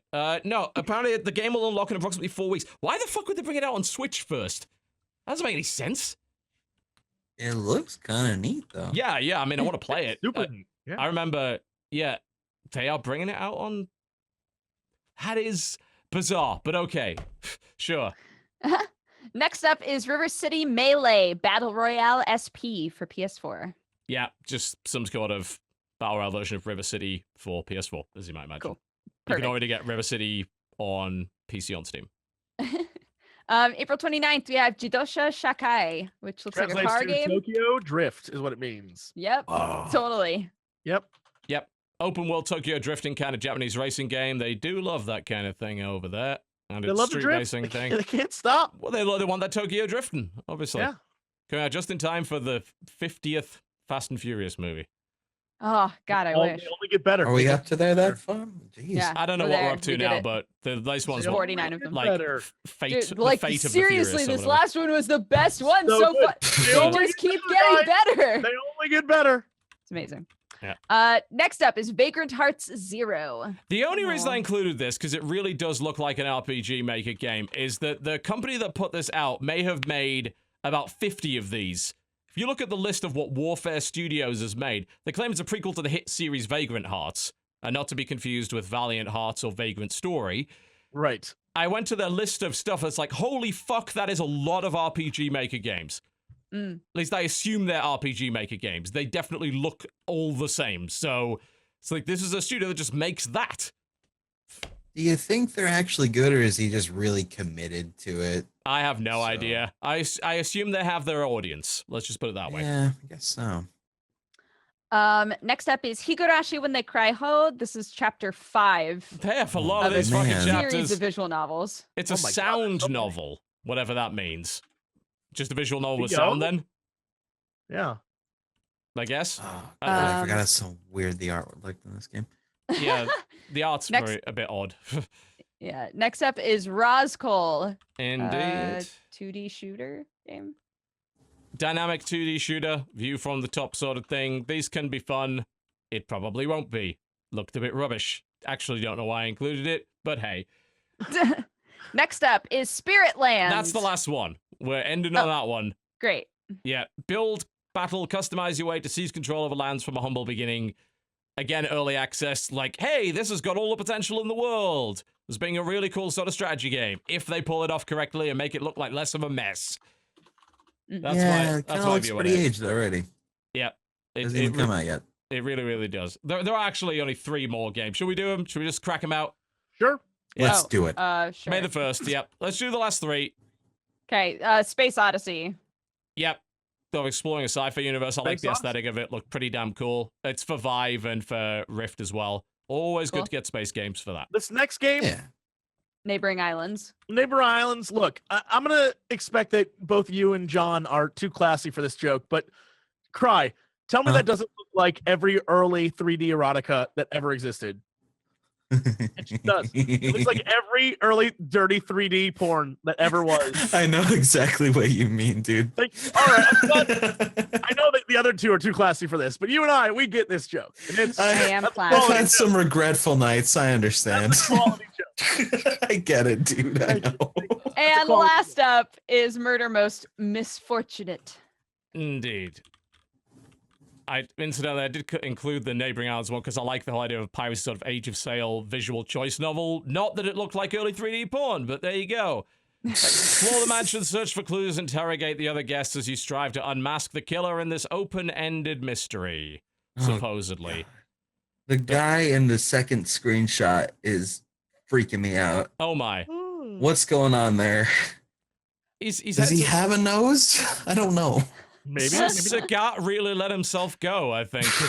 Jesus. Oh Yeah. God, I realized his actual body too. Oh god, yeah. All Love right, it. pretty sure that wraps things up. Good lord, I thought we didn't have many releases this week. I was wrong. I should have taken an even harder cull to it. Even then, though. Blame the Switch. Apparently there's a bunch of stuff coming out for the Switch, that's why. Mm. Just how it is. Yep. Good. All That's a right, good thing, I'd say. yeah, but that involves being able to get one. Good luck with Yeah. that. Supposedly they're True. restocking it alongside Mario, so I expect that to last of all 5 minutes, but we'll see. We're about done, folks. Thank you very much for watching the Co-optional podcast. But before we go, we'd love to tell you what's coming up with the channels this week. Cry, what are your plans over the next None. few days? Just Nothing. kind of just chilling, just hanging out. God, I want to live your Chilling life. out, relaxing. God damn you, Yeah. Cry. Dude, I know you guys are all like very busy people. You have offices, you have lives. I just sit here, watch Netflix. I've just Don't been let it chilling fool you. out. We just sit around on the floor and take photos of our Of your action pets. whatever. Look, go to Twitter, go to @DexBonus on Twitter. The pinned tweet there Oh yeah. is the beginning of a wonderful journey. Or go to my Instagram and see behind the scenes footage of what really happened that fateful day. Oh Yeah. my. Oh my God, what did you do to Karama? Just keep going. Right, just let it take you on a journey. Okay. What are you doing? Don't worry about it. It's too long for you to look at it now. Yeah. Anywho, Oh, no. hi, I'm Dodger. You can find me at youtube.com/press-r to continue or twitch.tv/dexbonus. And I do the animus and I do the video games and I have fun and I would love it if you'd have fun with me. The end. You also mock butt wipes for men, apparently. Dude wipes. Dude wipes, yeah. You don't Whoa. believe there is a reason for these. I'd be embarrassed to buy dude wipes. I'd rather get like baby wipes than dude wipes. Yeah. Dude wipes, Yeah. You literally are letting everyone know you're the biggest fucking douchebag that ever. When you buy one, because fuck me, that's dumb. Yeah, when you get a baby wipe, it's like, well, I know I got a kid, you know, I just gotta go deal with this thing. Or Yeah, you just, gotta deal with that. I have a dirty butt. My ass, yeah. Yeah, I wipe my dude butt. wipes I are poop. Douchey. No, get Do out of here. not poop. It's like when you buy Kleenex for men, everybody knows that you bought them for, rather than, well, maybe that too, but not from there, you know.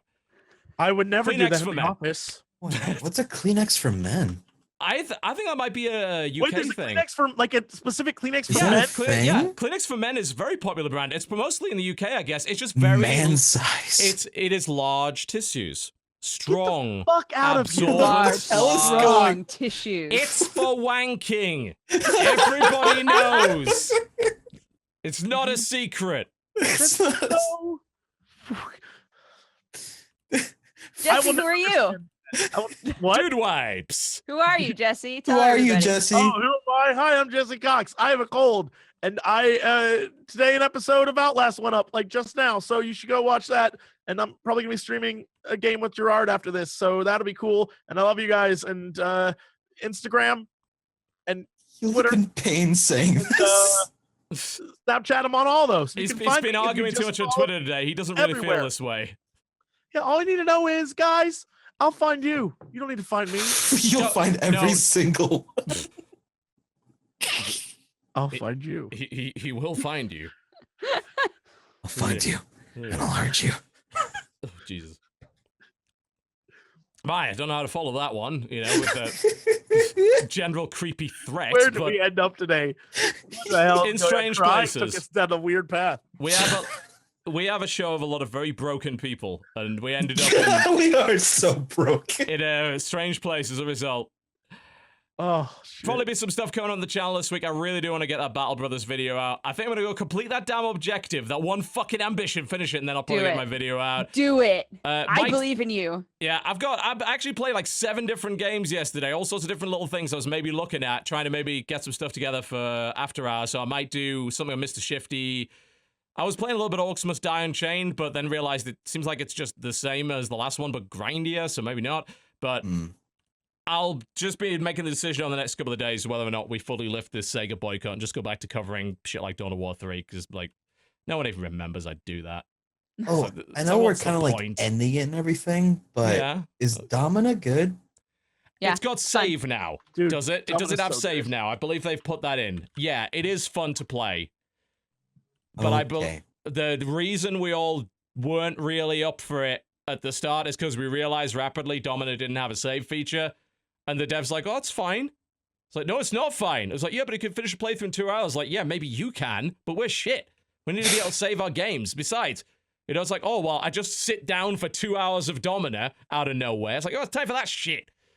Yeah, it is that good, makes but sense. apparently there's a save feature in the game now, so people are recommending you could save and quit now. That was basically what needed to be fixed, so I'll go back and play Domina. Yeah, I'll get my Domina video done too. There's a list of things to do. Yeah, it is good. You should try it.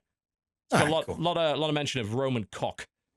Oh, okay. And if it's not mentioned, you just shout Jupiter's cock and you'll feel great about Jupiter's cock. it. Jupiter's cock. Yes, Yeah. just keep saying it. Yep. It'll be fine. Big up to the dev for powering out so many fucking updates since launch. Holy shit, I think he's updated 26 times in a month. It's so good. It's very Jesus. impressive. Don't let anyone tell you otherwise. It's Take a great. note, Blizzard. Jesus. That Yeah. works. Very impressive. All right. We're about done, folks. Thank you very much for watching the Co-Optional Podcast. We'll be back same time next week. I believe the current guest we have booked in will be Mr. Super Bunny Hop, who will no doubt spend an hour talking to us about the Metal Gear Solid pachinko machine that he played in Japan. Probably. So, yeah, which will be very fun to hear. I really want to hear about hitting the lever and all sorts of things. That will I'm be lovely. jealous. I would be too. Jealous That'd be of you. great. We only get the boring slot machines over here. They get Snake as the slot machines. Great. We're done. Thanks a lot for watching the show. Big thanks to our guest once a day, Cry, who powered through illness to be here. What? Thank you very Yep. much for that. He's been And sick Jesse. all day. And Who also Jesse. powered through illness to be here. Who's do power Mental through illness and here? physical illness, And not the me. same thing. Just And you. Oh Powered God, through. Jesse. Oh God, no. oh, he's done. Oh, We're done. We need a replacement. Bye. Bye.